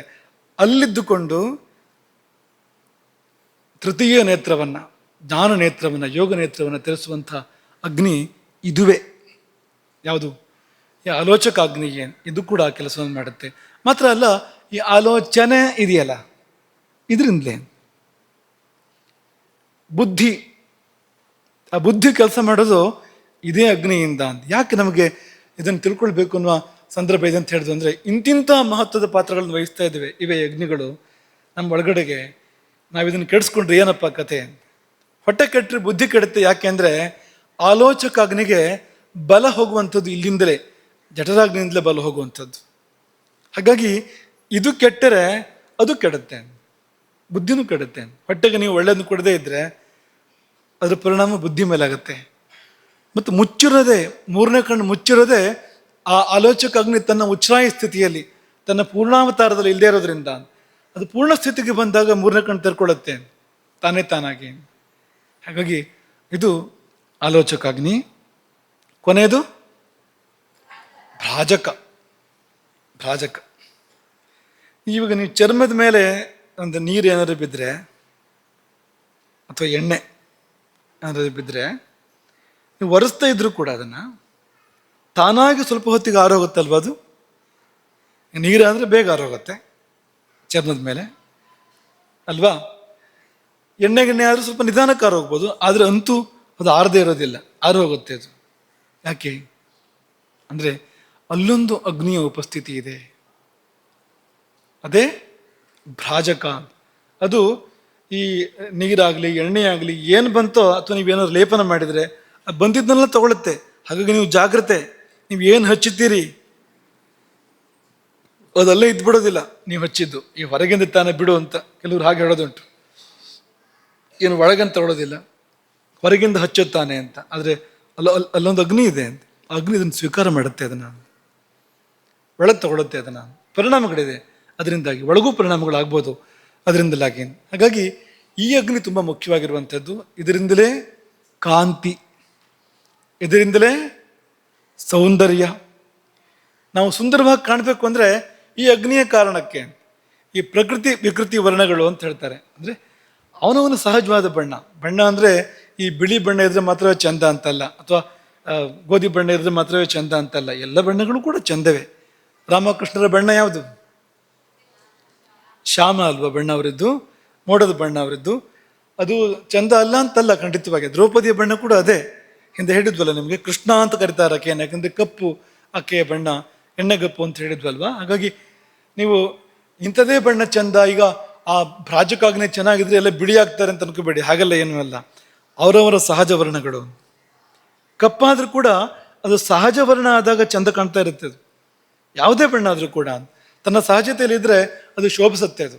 ಆದರೆ ವಿವರ್ಣ, ವೈಕೃತ ವರ್ಣ ಅಂತ, ಆ ವರ್ಣ ಕೆಟ್ಟಾಗ ಬಿಳಿ ಆದರೂ ಕೂಡ ಚೆನ್ನಾಗಿ ಕಾಣಿಸೋದಿಲ್ಲ, ಬಿಳಿಚಿಕೊಳ್ಳೋದು ಅಂತಿದೆ ಒಂದು, ಅದು ಚಂದ ಕಾಣೋದಿಲ್ಲ ಅದು. ಹಾಗಾದರೆ ಅದು ಅಂತ. ಹಾಗಾಗಿ ಇಲ್ಲಿ ಆ ಪ್ರಕೃತಿ ವರ್ಣ ಏನಿದೆ, ಸಹಜ ಬಣ್ಣ ಏನಿದೆ, ಅದು ಇದು ಸಹಜವಾಗಿದ್ದಾಗ, ಈ ಅಗ್ನಿ ಸಹಜವಾಗಿದ್ದಾಗ ಆ ಸಹಜವಾದ ಬಣ್ಣವನ್ನು ಕೊಡುತ್ತೆ, ಕಾಂತಿಯನ್ನು ಕೊಡುತ್ತೆ. ನೆರಳು ಇದರಿಂದಲೇ, ಪ್ರಭೆಯೂ ಇದರಿಂದಲೇ. ಪ್ರಭೆ ನೋಡು ಅಂತ ಹೇಳ್ತಾರಲ್ಲ ಒಂದು ಮಹಾಪುರುಷರು, ಮಹಾತ್ಮ ಅಂದರೆ ಅವರು ಪ್ರಭೆ ನೋಡು ಅಂತ. ಆ ಪ್ರಭೆ ಈ ಭ್ರಾಜಕ ಎನ್ನುವ ಅಗ್ನಿಯಿಂದ ಬರುವಂಥದ್ದು, ನೆರಳು ಕೂಡ ಈ ಭ್ರಾಜಕ ಎನ್ನುವ ಅಗ್ನಿಯಿಂದ ಬರುವಂಥದ್ದು. ಹಾಗಾಗಿ ಈ ಅಗ್ನಿಗಳನ್ನು ಚೆನ್ನಾಗಿಟ್ಕೋಬೇಕು ಅಂದರೆ ದಾರಿ ಯಾವುದು ಅಂದರೆ ಆ ಅಗ್ನಿಯನ್ನು, ಮೂಲ ಅಗ್ನಿ ಇದೆಯಲ್ಲ ವೈಶ್ವಾನರ, ಆ ವೈಶ್ವಾನರ ಚೆನ್ನಾಗಿದ್ದರೆ ಈ ಎಲ್ಲ ಅಗ್ನಿಗಳು ಚೆನ್ನಾಗಿರ್ತವೆ. ಈ ಅಗ್ನಿಗಳು ಚೆನ್ನಾಗಿದ್ದರೆ ಮತ್ತೇನು ಬೇಕು ಜೀವನಕ್ಕೆ? ಒಂದು ಬುದ್ಧಿ ಸರಿಯಾದರೆ ಮತ್ತೇನು ಬೇಕು ಜೀವನಕ್ಕೆ? ಒಂದು ರಾಗ, ಅಂಟು, ರಾಗ ಶಬ್ದಕ್ಕೆ ಅಂಟು ಅಂತ ಅರ್ಥ ಇದೆ.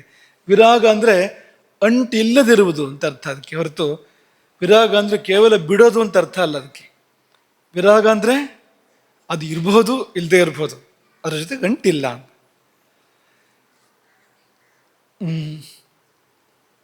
ಇರಬೇಕು, ಇದ್ದು ಇರದಂತಿರಬೇಕು ಅಲ್ವಾ.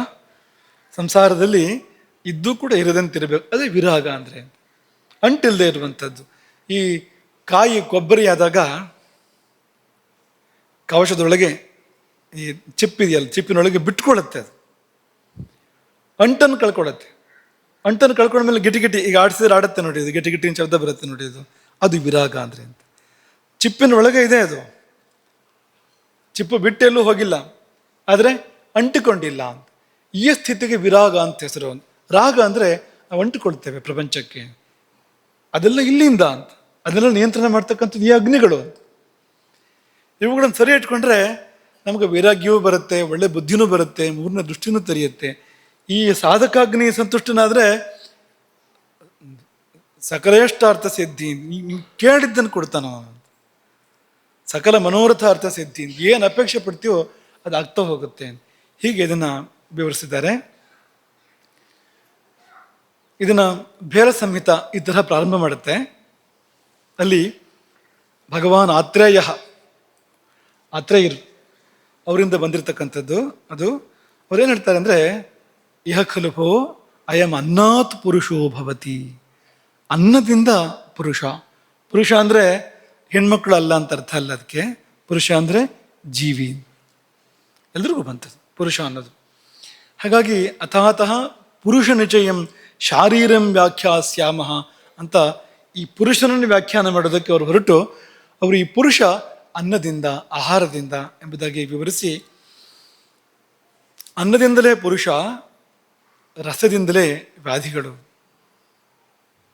ರಸದಿಂದ ಅಂದರೆ ಅನ್ನ ರಸ, ಆಹಾರ ರಸ ಇದೆಯಲ್ಲ, ಅದರಿಂದಲೇ ವ್ಯಾಧಿಗಳು. ರಸಜನ್ಮಾನೋಸ್ತಿ ವ್ಯಾಧಯೋ ಭವಂತಿ ಎಂಬುದಾಗಿ ಹೇಳಿ ರಸದ ಪ್ರಾಮುಖ್ಯವನ್ನು ಹೇಳ್ತಾರೆ.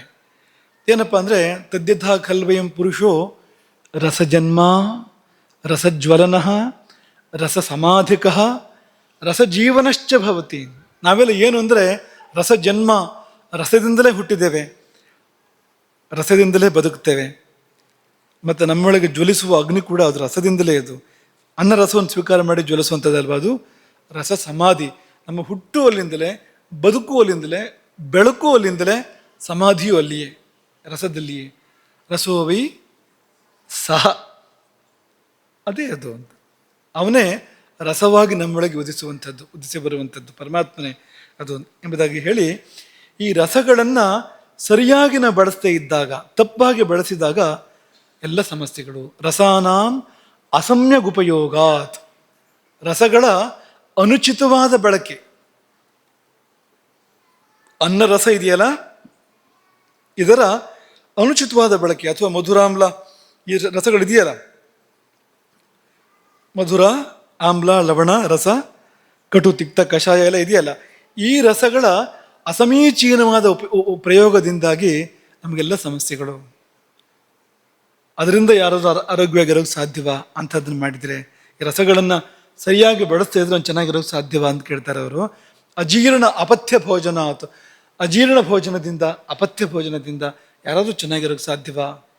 ಚೆನ್ನಾಗಿರೋಕ್ಕೆ ಸಾಧ್ಯ ಇಲ್ಲ ನೋಡಿ ಅಂತಲ್ಲಿ ಹೇಳುವಾಗ, ಅಥಾತ್ರ ಪ್ರಶ್ನೋ ಭವತಿ, ಅಲ್ಲೊಂದು ಪ್ರಶ್ನೆ ಉಟ್ಕೊಳ್ಳುತ್ತೆ ಅಲ್ಲಿ. ಯಾರಪ್ಪ ಈ ಆಹಾರನ ಪಚನ ಮಾಡೋರು, ಜೀರ್ಣ ಮಾಡೋರು ಯಾರು? ಆಹಾರವನ್ನು ವಾತವೋ, ಪಿತ್ತವೋ, ಶ್ಲೇಷ್ಮವೋ, ಅನುಪಾನವೋ, ಅಂದರೆ ಊಟ ಮಾಡುವಾಗ ನಾವು ನೀರು ಕುಡಿತೀವಲ್ಲ, ಅಥವಾ ಏನನ್ನು ಕುಡಿತೀವಲ್ಲ, ಅಂಥದ್ದು ಯಾವುದು ಅಂತ ಕೇಳಿಕೊಂಡು, ನೇತ್ಯಾಹ ಭಗವಾನ್ ಪುನರ್ವಸು ಆತ್ರೇಯ, ಆತ್ರೇಯ ಪುನರ್ವಸುಗಳು ಅದೆಲ್ಲ ಅಲ್ಲ ಅಂಥೇಳಿ, ಯಾವುದಪ್ಪ ಅಂದರೆ ತೇಜಶ್ಚ ಶರೀರಸ್ಥಂ, ನಮ್ಮೊಳಗಿನ ತೇಜಸ್ಸು ಅದು ಆಹಾರವನ್ನು ಪಚನ ಮಾಡುತ್ತೆ. ಅಥಾಸ್ಯ ಊಷ್ಮಾನ್, ಅದೇ ನಮಗೆ ಬಿಸಿ ಕೊಟ್ಟಿರ್ತಕ್ಕಂಥದ್ದು, ಶರೀರವನ್ನು ಬೆಚ್ಚಗಿಟ್ಟಿರ್ತಕ್ಕಂಥದ್ದು, ಅದೇ ತಾನೇ ಆ ಕಾಯಾಗ್ನಿ, ಅದೇ ತಾನೇ ಆಹಾರವನ್ನು ಪಚನ ಮಾಡುತ್ತೆ ಅಂತಲೇ ಹೇಳಿದಾಗ, ಈ ಬೇಲರು ಆತ್ರೇಯರನ್ನು ಕೇಳ್ತಾರೆ, ಈ ಅಗ್ನಿ 5 ವಿಧ ಅಂತ ಕೇಳಿದ್ದೀವಿ ನಾವು, ಮತ್ತು ಪಿತ್ತ 5 ವಿಧ ಅಂತ ಕೇಳಿದ್ದೀವಿ ನಾವು. ಅದೇ ಆಲೋಚಕ, ರಾಜಕ, ಭ್ರಾಜಕ, ಸಾಧಕ, ಪಾಚಕ. ರಾಜಕ, ರಂಜಕ ಒಂದೇ ಇದು. ಏನಪ್ಪ ಇದೆಲ್ಲ ಕರ್ತವ್ಯ ಅಂತ ಕೇಳಿದಾಗ ಅವರು ಇದನ್ನೆಲ್ಲ ವಿವರಿಸಿದ್ದಾರೆ ಒಂದು ಕಡೆಯಿಂದ. ಇನ್ನೊಂದು ಕಡೆಯಿಂದ ಚರಕರು ಕೂಡ ಇದನ್ನು ಹೇಳ್ತಾರೆ. ಇವತ್ತು ಚರಕ ಜಯಂತಿ, ನಾಗರ ಪಂಚಮಿ. ಇವತ್ತು ನಾಗರ ಪಂಚಮಿ ಅಂದರೆ ಚರಕರ ಜನ್ಮ ಸಂಭ್ರಮ ಇವತ್ತು. ಹಾಗಾಗಿ ಚರಕರ ಬಗ್ಗೆ ನಾವು ಅವರ ಶಬ್ದ ಕೇಳಿದ ನಾವು ಮುಂದಕ್ಕೆ ಹೋಗಬಾರ್ದು ನಿಜವಾಗಿ. ಅವರು ಕೂಡ ಈ ಧಾತುಗಳನ್ನು ವಿವೇಚನೆ ಮಾಡ್ತಾ ಮಾಡ್ತಾ ಪಿತ್ತಕ್ಕೆ ಬಂದಾಗ, ನಿಮ್ಗೆ ಹಿಂದೆ ಹೇಳಿದ್ವಿ ಇದನ್ನು, ಋಷಿ ಸಂಸತ್ತಿನ ಮಧ್ಯದಲ್ಲಿ ಒಂದು ಚರ್ಚೆ ನಡೀತು. ಒಂದು ವಾತ ಅಂದ್ರೇನು, ಪಿತ್ತ ಅಂದ್ರೇನು, ಕಫ ಅಂದ್ರೇನು ಒಂದು ಚರ್ಚೆ ನಡೀತು. ಆ ಚರ್ಚೆಯಲ್ಲಿ ಪಿತ್ತದ ಬಗ್ಗೆ ಬಂದಾಗ, ಅಗ್ನಿರೇವ ಶರೀರೇ ಪಿತ್ತಾಂತರ್ಗತಃ ಕುಪಿತಾ ಶುಭಾಶುಭಾನಿ ಕರೋತಿ. ಪಿತ್ತದ ಒಳಗಿರ್ತಕ್ಕಂಥ, ಪಿತ್ತದ ಅಂತರ್ಗತನಾಗಿರ್ತಕ್ಕಂಥ, ಪಿತ್ತಧಾತುವಿಂದಲೇ ನೆಲೆಸಿರ್ತಕ್ಕಂಥ ಅಗ್ನಿಶಕ್ತಿಯೇ ಅದು ಎಲ್ಲವನ್ನು ಮಾಡುವಂಥದ್ದು. ಕುಪಿತ ಅಕುಪಿತ, ಅದು ಪ್ರಸನ್ನವಾದರೆ, ಚೆನ್ನಾಗಿದ್ದರೆ ಒಂದಿಷ್ಟು ಒಳ್ಳೆಯದಾಗತ್ತೆ, ಚೆನ್ನಾಗಿಲ್ಲದೆ ಇದ್ದರೆ ಒಂದಿಷ್ಟು ತೊಂದರೆಗಳಾಗತ್ತೆ. ಚರಕರ ಮಾತುಗಳಿದು. ಸೂತ್ರಸ್ಥಾನದಲ್ಲಿ 13:11 ಅಲ್ಲಿ ಬರುವಂಥ ಮಾತುಗಳು. ಮರೀಚಿಗಳ ಮಾತನ್ನು ಚರಕರು ಉಲ್ಲೇಖ ಮಾಡ್ತಾರೆ. ಮರೀಚಿಗಳು ಹೇಳಿರ್ತಕ್ಕಂಥದ್ದು. ಮರೀಚಿ ಅಂದ್ರೆ ಏನು ಗೊತ್ತಾ ನಿಮಗೆ? ಮತ್ತೇನು? ಊಟದಲ್ಲಾದ್ರೂ ಬರುತ್ತದು? ಅದೇನದು? ಅದು ಪಿತ್ತ ಅಂದರೆ ಪಿತ್ತಕ್ಕೋದಕ್ಕೂ ಸಂಬಂಧ ಇದೆಯೋ ಇಲ್ವೋ? ಅವರೇ ಹೇಳ್ತಾ ಇರೋದು, ಮರೀಚೆ ಮಾತಾಡ್ತಿರೋದು ಇದು, ಬೇರೆ ಯಾರೂ ಅಲ್ಲ ಅಂತ. ಅದು ಪಿತ್ತವೇ ಮಾತಾಡ್ತೇವೆ ಅಂತ ತಿಳ್ಕೊಳ್ಳಿ ನೀವು ಬೇಕಾದ್ರೆ ಅಂತ. ನಾನು ಏನು ಅಂತ ಪಿತ್ತವೇ ಹೇಳ್ಕೊಳ್ತಾ ಇದೆ.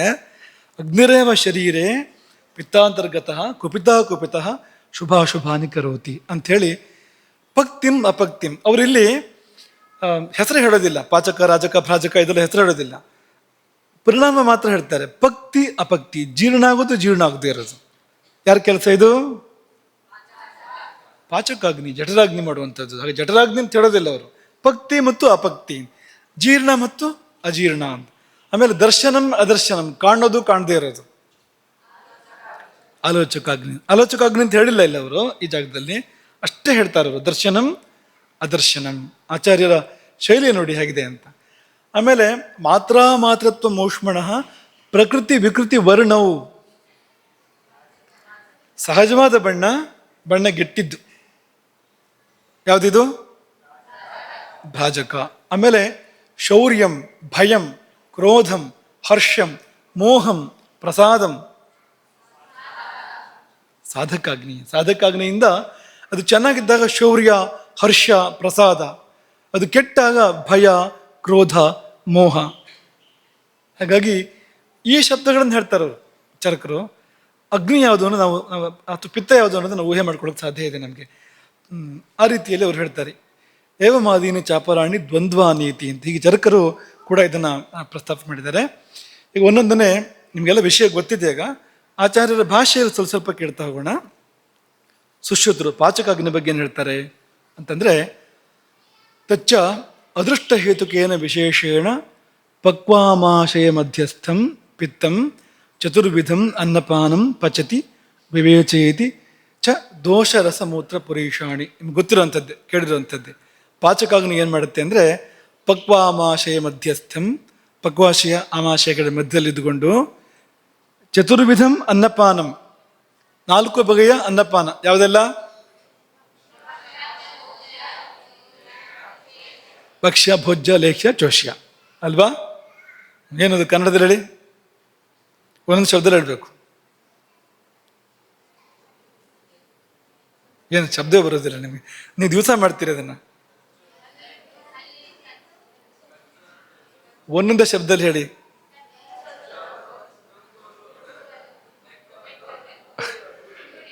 ಕಚ್ಚಿದ್ದು ನೆಕ್ಕಿದ್ದು ಕುಡಿದಿದ್ದು ಸುರಿದಿದ್ದು ಎಲ್ಲ ಇಲ್ಲಿ ಬಂತು. ಅಂಥದ್ದೆಲ್ಲವನ್ನು ಕೂಡ ಯಾವುದು ಜೀರ್ಣ ಮಾಡುತ್ತೋ ಜೀರ್ಣ ಮಾಡಿ ಅದನ್ನೆಲ್ಲ ಬೇರೆ ಬೇರೆ ಮಾಡಿ, ಸಾರ ಯಾವುದು ಕಿಟ್ಟೆ ಯಾವುದು ಬೇರೆ ಬೇರೆ ಮಾಡಿ ಮಾಡುತ್ತೋ ಅದು ಪಾಚಕಾಗ್ನಿ ಅಂತ ಹೆಸರು. ಇಲ್ಲವ್ರು ಹೇಳ್ತಾರೆ, ಇದೇ ಅಗ್ನಿ ತತ್ರಸ್ಥಮೇವ, ತಾನಿರೋಲ್ಲೇ ಇದ್ದುಕೊಂಡು ಜಠರ ಪರಿಸರದಲ್ಲಿ ಗ್ರಹಣಿಯಲ್ಲಿ ಅಗ್ನ್ಯಾಶಯದಲ್ಲಿ ಇದ್ದುಕೊಂಡು ಆತ್ಮಶಕ್ತಿಯ, ತನ್ನ ಶಕ್ತಿಯಿಂದ ಅಥವಾ ಆತ್ಮಶಕ್ತಿಯಿಂದ ಶೇಷಾಣಾಂ ಪಿತ್ತಸ್ಥಾನಾನಾಂ, ಉಳಿದ ಅಗ್ನಿಗಳಿದಾವಲ್ಲ ಅವಕ್ಕೆಲ್ಲ ಶರೀರಸ್ಯ ಚ, ಮತ್ತು ಶರೀರಕ್ಕೂ ಕೂಡ ಅಗ್ನಿಕರ್ಮಣ ಅನುಗ್ರಹಂ ಕರೋತಿ, ಅನುಗ್ರಹ ಮಾಡುತ್ತೆ. ಉಳಿದ ಅಗ್ನಿಗಳಿಗೂ ಮತ್ತು ಒಟ್ಟು ಶರೀರಕ್ಕೂ ಅದು ಅನುಗ್ರಹ ಮಾಡ್ತಾ ಇದೆ, ಶುಭವನ್ನು ಮಾಡ್ತಾ ಇದೆ. ಅದೇ ಮೂಲ, ಅದೇ ತಾಯಿ ಬೇರು ಎಂಬುದನ್ನು ಸುಶ್ರುತರು ಹೇಳಿದ್ರು. ಚರಕರು ಇದನ್ನೇ ಪಕ್ತಿಂ ಅಪಕ್ತಿಂ ಅಂತ ಹೇಳಿದ್ರು. ಅವಿಕೃತಿ ವಿಕೃತಿ ಭೇದೇನ ಪಾಚಕಸ್ಯ ಅಗ್ನಿ ಕರ್ಮ ಅಂತ ವ್ಯಾಖ್ಯಾನ ಅದಕ್ಕೆ. ಅದು ನಿಮ್ಗೆ ಗೊತ್ತಿದೆ ಈಗಾಗಲೇ. ಅಷ್ಟಾಂಗ ಹೃದಯದಲ್ಲೂ ಕೂಡ ಅದನ್ನೇನು ಹೇಳಿದ್ರು ಅಂದರೆ, ತತ್ರಸ್ಥಮೇವ ಪಿತ್ತಾನಾಂ ಶೇಷಾಣಾಮಪ್ಯನುಗ್ರಹಂ ಕರೋತಿ ಬಲದಾನೇನ. ಅವರು ಅದೇ ಮಾತನ್ನು ಹೇಳ್ತಾರೆ, ಎಲ್ಲರಿಗೂ ಶಕ್ತಿ ಇಲ್ಲಿಂದಲೇ ಅಂತ. ಅಷ್ಟಾಂಗ ಹೃದಯದ ಮಾತದು. ಬೇರೆ ಸಂಹಿತೆಯಲ್ಲಿ ಏನು ಹೇಳ್ತಾರೆ ಅಂದರೆ, ಪಾಚಕೋ ನಾಮ ಅಶಿತ ಪೀತ ಲೀಢ ಖಾದಿತಂ ಆಹಾರ ಜಾತಂ. ಅದೇ ಅದು ಅಶಿತ ಅಂದ್ರೇನು? ಕಚ್ಚಿ ತಿಂದಿದ್ದು, ಪೀತ ಕುಡಿದಿದ್ದು, ಲೀಢ ನೆಕ್ಕಿದ್ದು, ಹೀಗೆ ಇಂಥ ಆಹಾರ ಜಾತವನ್ನು ಅದು ಜಾತವೀರ್ಯಂ ಪಾಚಯಿತಿ, ತನಗೆ ಶಕ್ತಿ ಇದ್ದಾಗ ಸರಿಯಾಗಿ ಪಚನ ಮಾಡುತ್ತೆ. ಅದು ಮಾತ್ರ ಅಲ್ಲ, ಜೀವಿಗೊಂದು ಇಚ್ಛೆ ನೋಡಿ, ಅದು ಊಟ ಮಾಡಬೇಕು ಅನ್ನೋದು, ರುಚಿ ರುಚಿ ತಿನ್ನಬೇಕು ಅನ್ನೋದು ಜೀವ ಸಾಮಾನ್ಯದ ಇಚ್ಛೆ. ಅದನ್ನು ಇದು ಪೂರೈಸ್ಕೊಡುತ್ತೆ. ಹರ್ಷದಿಂದ ತುಂಬುತ್ತೆ ನಮ್ಮನ್ನು ಇದು. ಈ ಅಗ್ನಿ ಅದ್ರ ಸ್ವಭಾವ ಏನು ಅಂದರೆ ವೈಶ್ವಾನರಾಗ್ನಿದು ಊಟ ಮಾಡುವಾಗಲೇ ಒಂದು ಸಂತೋಷ ಆಗುತ್ತಲ್ವ. ಪ್ರಪೂರಯತಿ ಹರ್ಷಯತಿ ಅಂತ. ಈ ಆಸೆಯನ್ನು ಆಧಾರವಾಗಿಟ್ಕೊಂಡು, ಈ ತಿನ್ನುವ ಆಸೆಯನ್ನು, ರುಚಿಯ ಆಸೆಯನ್ನು ಆಧಾರವಾಗಿಟ್ಕೊಂಡು ಆನಂದದಿಂದ ಪೂರ್ತಿ ತುಂಬಿಸುತ್ತೆ ಇದು. ಅನುಭವದಲ್ಲಿ ಇದೆಯೋ ಇಲ್ವೋ ನಿಮಗಿದು ಅಲ್ವಾ? ಸಾದಾ ಊಟ ಆದರೂ ಕೂಡ ಆ ಹೊಟ್ಟೆ ತುಂಬಿದಾಗ ಏನೋ ತೃಪ್ತಿ, ಏನೋ ಸಮಾಧಾನ, ಏನೋ ತಂಪು. ಅನುಭವದಲ್ಲಿ ಇದೆಯೋ ಇಲ್ವೋ? ಹಸಿವು ಅನ್ನುವಾಗ ಏನೋ ತೃಪ್ತಿ, ಏನೋ ಸಮಾಧಾನ ಅಂತಿರುತ್ತಾ? ಏನೋ ತಾಪ, ಏನೋ ಕಷ್ಟ, ಏನು ಸಿಗುತ್ತೆ ಅಂತ, ಅಡುಗೆ ಮನೆ ಬಾಗಿಲು ಮುರಿಲ್ಲ ಅಂತ ಅನ್ನೋ ಥರ ಆಗುತ್ತಲ್ವ ಅವಾಗ. ಅದು ಜೋರಾದರೆ ಮನುಷ್ಯ ಏನು ಬೇಕಾದ್ರೂ ಮಾಡ್ತಾನೆ. ಆ ಹೊಟ್ಟೆ ಹಸಿವು ಅದು ಜೋರಾಗ್ತಾ ಹೋದರೆ, ಮಿತಿ ಮೀರಿದರೆ ಮನುಷ್ಯ ಮಾಡಬಾರದ್ದೇ ಇಲ್ಲ, ಅಷ್ಟು ಮಾಡಿಸುತ್ತೆ ಅದು, ಅಷ್ಟು ಶಕ್ತಿ ಇದೆ ಅದಕ್ಕೆ ಅಂತ. ಹಾಗಾಗಿ ಆದರೆ ಅದು ಸಿಕ್ಕಾಗ, ಅಂದರೆ ಆಹಾರವನ್ನು ಅದರ ಕರ್ತವ್ಯಕ್ಕೆ ಅವಕಾಶ ಆದಾಗ, ನಮ್ಮ ಆಹಾರ ಕೊಟ್ಟಾಗ ಪ್ರಪೂರಯತಿ ಹರ್ಷಯತಿ, ಇಡೀ ನಮ್ಮನ್ನು ತುಂಬಿಸುತ್ತೆ ಅದು. ಅನ್ನಪೂರ್ಣ ಅಂತ ಹೇಳ್ತಾರಲ್ವಾ, ಅನ್ನಪೂರ್ಣ ಅಂತ ಯಾಕೆ ಹೇಳ್ತಾರೆ ಅಂದರೆ ಪ್ರಪೂರಯತಿ ಹರ್ಷಯತಿ, ಹಾಗೆ ಮಾಡುತ್ತೆ ಅದು ಅಂತ. ಇದು ಇನ್ನು ರಂಜಕಾಗ್ನಿ. ಅದರ ನಂತರ ಅದು ಎಲ್ಲಿದೆ ಅಂತ ಹೇಳ್ತಾರೆ ಇವರು, ಇದನ್ನ ಹೇಳಿಲ್ಲ. ಸುಶ್ರುತರು ಜಾಗ ಹೇಳಿದ್ದಾರೆ. ತತ್ತು ಯಕೃತ್ ಪ್ಲೀನೋ ಪಿತ್ತಂ ತಸ್ಮಿನ್ ರಂಜಕೋಗ್ನಿರಿತಿ ಸಂಜ್ಞಾ. ಯಕೃತ್ತು ಮತ್ತು ಪ್ಲೀಹ, ಯಕೃತ್ತು ಪ್ಲೀಹಗಳ ಪಿತ್ತ, ಅಲ್ಲಿರುವ ಒಂದು ಶಕ್ತಿ ಅದು. ಅದಕ್ಕೆ ಅಗ್ನಿ ರಂಜಕ ಎಂಬುದಾಗಿ ಅದಕ್ಕೆ ಹೆಸರು. ಅದೇ ತಾನೇ ರಸಕ್ಕೆ ರಾಗ ಕೊಟ್ಟು, ಬಣ್ಣ ಕೊಟ್ಟು, ಕೆಂಪು ಮಾಡಿ, ರಕ್ತ ಮಾಡಿಕೊಡುವಂಥದ್ದು. ರಸಸ್ಯ ರಾಗಕೃತ ಉಕ್ತ ಎಂಬುದಾಗಿ ಇಷ್ಟರಲ್ಲಿ ಸುಶ್ರುತರ ವಿವರಣೆ ಕೊಡ್ತಾರೆ. ಚರಕ ಸಂಹಿತೆಯಲ್ಲಿ ಇದ್ರ ಬಗ್ಗೆ ವಿಶೇಷ ವಿವರಣೆ ಇಲ್ಲ. ಯಾಕೆಂದರೆ ಬಹಿಸ್ಫುಟ ಕಾರ್ಯದರ್ಶನ ವ್ಯಾಖ್ಯಾನದಲ್ಲಿ ಹೊರಗಡೆ ಕಾಣೋ ಕೆಲಸ ಏನೂ ಇಲ್ಲ ಇದರದ್ದು, ರಂಜಕದ್ದು. ಏನಿದ್ರು ಒಳಗೆ ನಡೆಯೋದು, ರಕ್ತ ಒಳಗೆ ಕೆಂಪಾಗಿರುವಂಥದ್ದು, ಭಾವಗಳು ಅಲ್ಲೇ ಒಳಗೆ ಆಡ್ತಾ ಇರುವಂಥದ್ದು. ಹಾಗಾಗಿ ಬಹಿಸ್ಫುಟ ಕಾರ್ಯದರ್ಶನ ಉದಾಹರಣಂ ನಕೃತಂ ಅಂತ ಅವರು ಆ ಥರ ಹೇಳಿದ್ದಾರೆ. ಇನ್ನು ಅಷ್ಟಾಂಗ ಹೃದಯದಲ್ಲಿ ಆಮಾಶಯಾಶ್ರಯಂ ಪಿತ್ತಂ ರಂಜಕಂ ರಸರಂಜನಾತ್. ಆಮಾಶಯದಲ್ಲಿ ಇರುವಂಥ ಪಿತ್ತಕ್ಕೆ ರಂಜಕ ಅಂತ ಹೆಸರು. ರಸರಂಜನಾತ್, ರಸಕ್ಕೆ ಬಣ್ಣವನ್ನು ಕೊಟ್ಟು ರಕ್ತವನ್ನಾಗಿ ಮಾಡಿದ್ರಿಂದ ಅಂತ ಅವರು ಹೇಳ್ತಾ ಇರುವಂಥದ್ದು. ಅದೊಂದು ಚಿಕ್ಕ ನೋಡುವಂಥದ್ದಿದೆ ಅಲ್ಲಿ.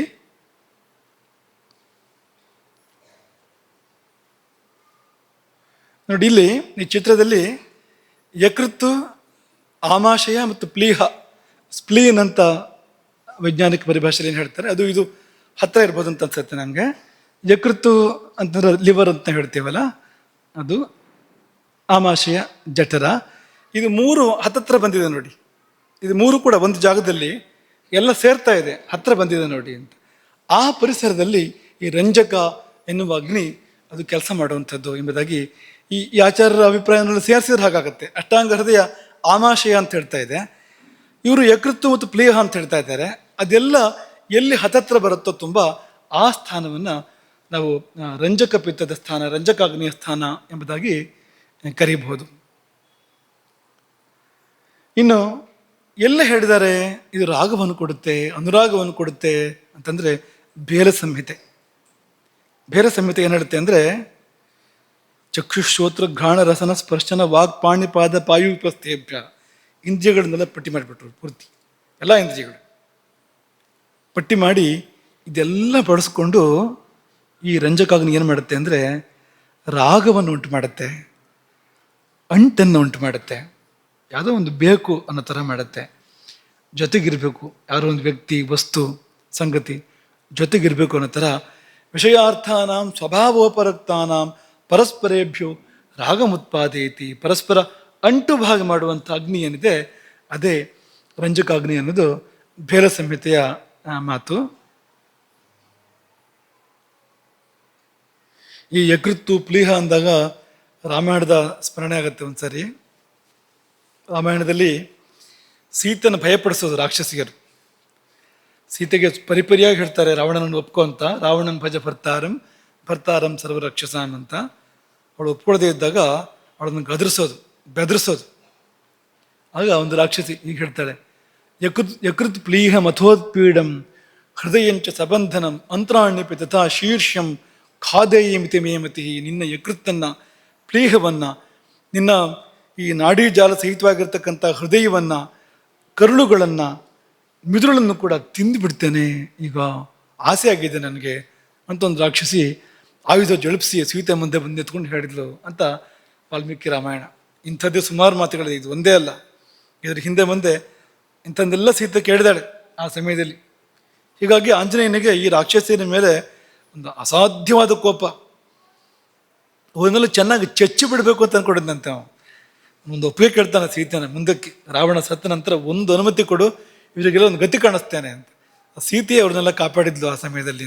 ಬಿಡು, ಯಾರು ತಪ್ಪು ಮಾಡೋದಿಲ್ಲ ಅಂತ ಸೀತೆ ಹೇಳಿದ್ಲು. ನಕಶ್ಚಿನ್ನ ಅಪರಾಧ್ಯತಿ, ತಪ್ಪು ಮಾಡಿದಾರೋರು ಯಾರು ಅಂತ. ಅವರು ಸೀತೆಯನ್ನು ಗೋಳು ಹುಯ್ಕೊಂಡಿದ್ದು ಅಂದರೆ ಅಷ್ಟಿಷ್ಟಲ್ಲ, ರಾವಣನ ಅಪ್ಪಣೆ ಮೇರೆಗೆ, ಸ್ವಂತ ಏನಿಲ್ಲ ಅವರಿದ್ದು. ಆದರೆ ಅದು ಒಂದು ರಾಕ್ಷಸಿ ಈ ಪ್ಲೀಹದ ವಿಷಯ, ಯಕೃತ್ತಿನ ವಿಷಯ ಮಾತಾಡ್ತಾಳೆ. ನೀನು ಯಕೃತ್ತನ್ನು ತಿಂದುಬಿಡ್ತೇನೆ, ಪ್ಲೀಹವನ್ನು ತಿಂದುಬಿಡ್ತೇನೆ.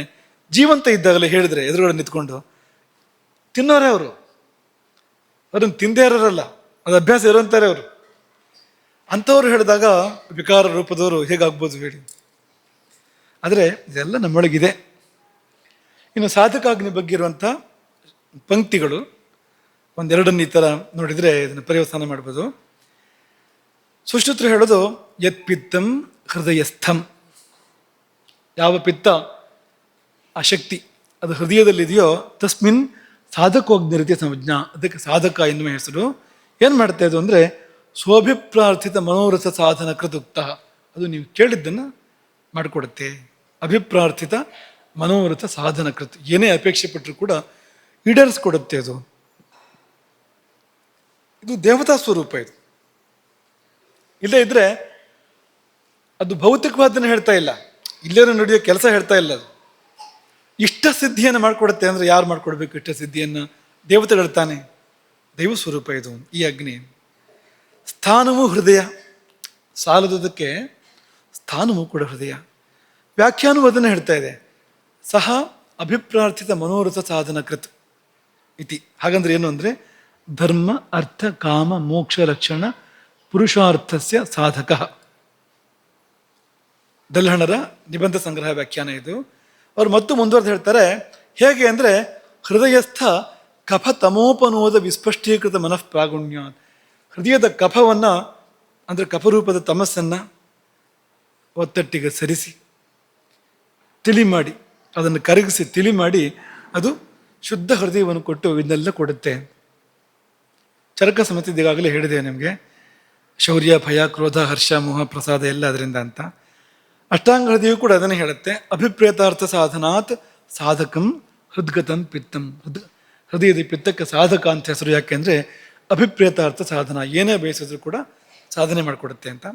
ಬೇಲ ಸಂಹಿತೆ ಇವರು ಮಾತ್ರ ಏನು ಹೇಳ್ತಾರೆ ಅಂದರೆ ಇವರು ಮುಕ್ತಿಯನ್ನೇ ಮುಖ್ಯ ಪ್ರಯೋಜನವಾಗಿ ಹೇಳ್ತಾರೆ. ಬೇಲ ಸಂಹಿತೆಯ ಪುನರ್ವಸು ಆತ್ರೇಯರು ಅವ್ರೇನು ಹೇಳ್ತಾರೆ ಅಂದರೆ ನಿಶ್ರೇಯಸ ಮಧಿಕೃತ್ಯ, ಮುಕ್ತಿಗೆ ಸಂಬಂಧಪಟ್ಟಂತೆ ಎಲ್ಲವನ್ನೂ ಸಂಪಾದಿಸಿಕೊಡುತ್ತೆ ಅದು.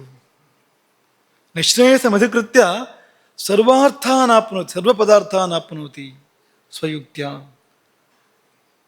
ಅದರ ಕೌಶಲ, ಆ ಅಗ್ನಿಯ ಕೌಶಲ, ಅದರ ನೈಪುಣ್ಯ ಏನು ಅಂದರೆ ಮುಕ್ತಿ ಕೊಡಿಸೋಕೆ ಏನೇನು ಬೇಕೋ ಅದೆಲ್ಲವನ್ನು ಕೂಡ ಅದು ಹೊಂದಿಸಿಕೊಡುತ್ತೆ, ಒದಗಿಸಿಕೊಡುತ್ತೆ. ಅದು ಎಲ್ಲೇ ಇರಲಿ ತಂದು ಕೊಡುತ್ತೆ ಅದನ್ನದು. ನಾವು ಕೇಳಿದ ಶಬ್ದಗಳು, ಸ್ಪರ್ಶ, ಗಂಧ ಅಂದರೆ ಏನು ಜಗತ್ತಲ್ಲಿ ನಾವು ಅನುಭವಿಸ್ತಾ ಇದ್ದೀವಿ, ಇದರಲ್ಲಿ ಮುಕ್ತಿಗೆ ಯಾವುದೇ ಸಾಧಕ ಆಗತ್ತೆ, ಅದನ್ನು ತಗೊಂಡು ಅದರ ಮೂಲಕ ಮುಕ್ತಿ ಕೊಡಿಸುವಂಥದ್ದು. ಅಥವಾ ದೇವ ಪಿತೃ ಋಷಿಭ್ಯಶ್ಚ, ದೇವತೆಗಳು ಪಿತೃಗಳು ಋಷಿಗಳು. ಮೊದಲನೇದು ಭೌತಿಕ, ನಾವು ಹೇಳ್ತಾ ಇರುವಂಥದ್ದು, ಕಣ್ಣಿಗೆ ಕಾಣುವಂಥದ್ದು, ಐಂದ್ರಿಯಿಕ, ಕಣ್ಣು ಕಿವಿ ಮೂಗಿಗೆ ನಿಲುಕುವಂಥದ್ದು.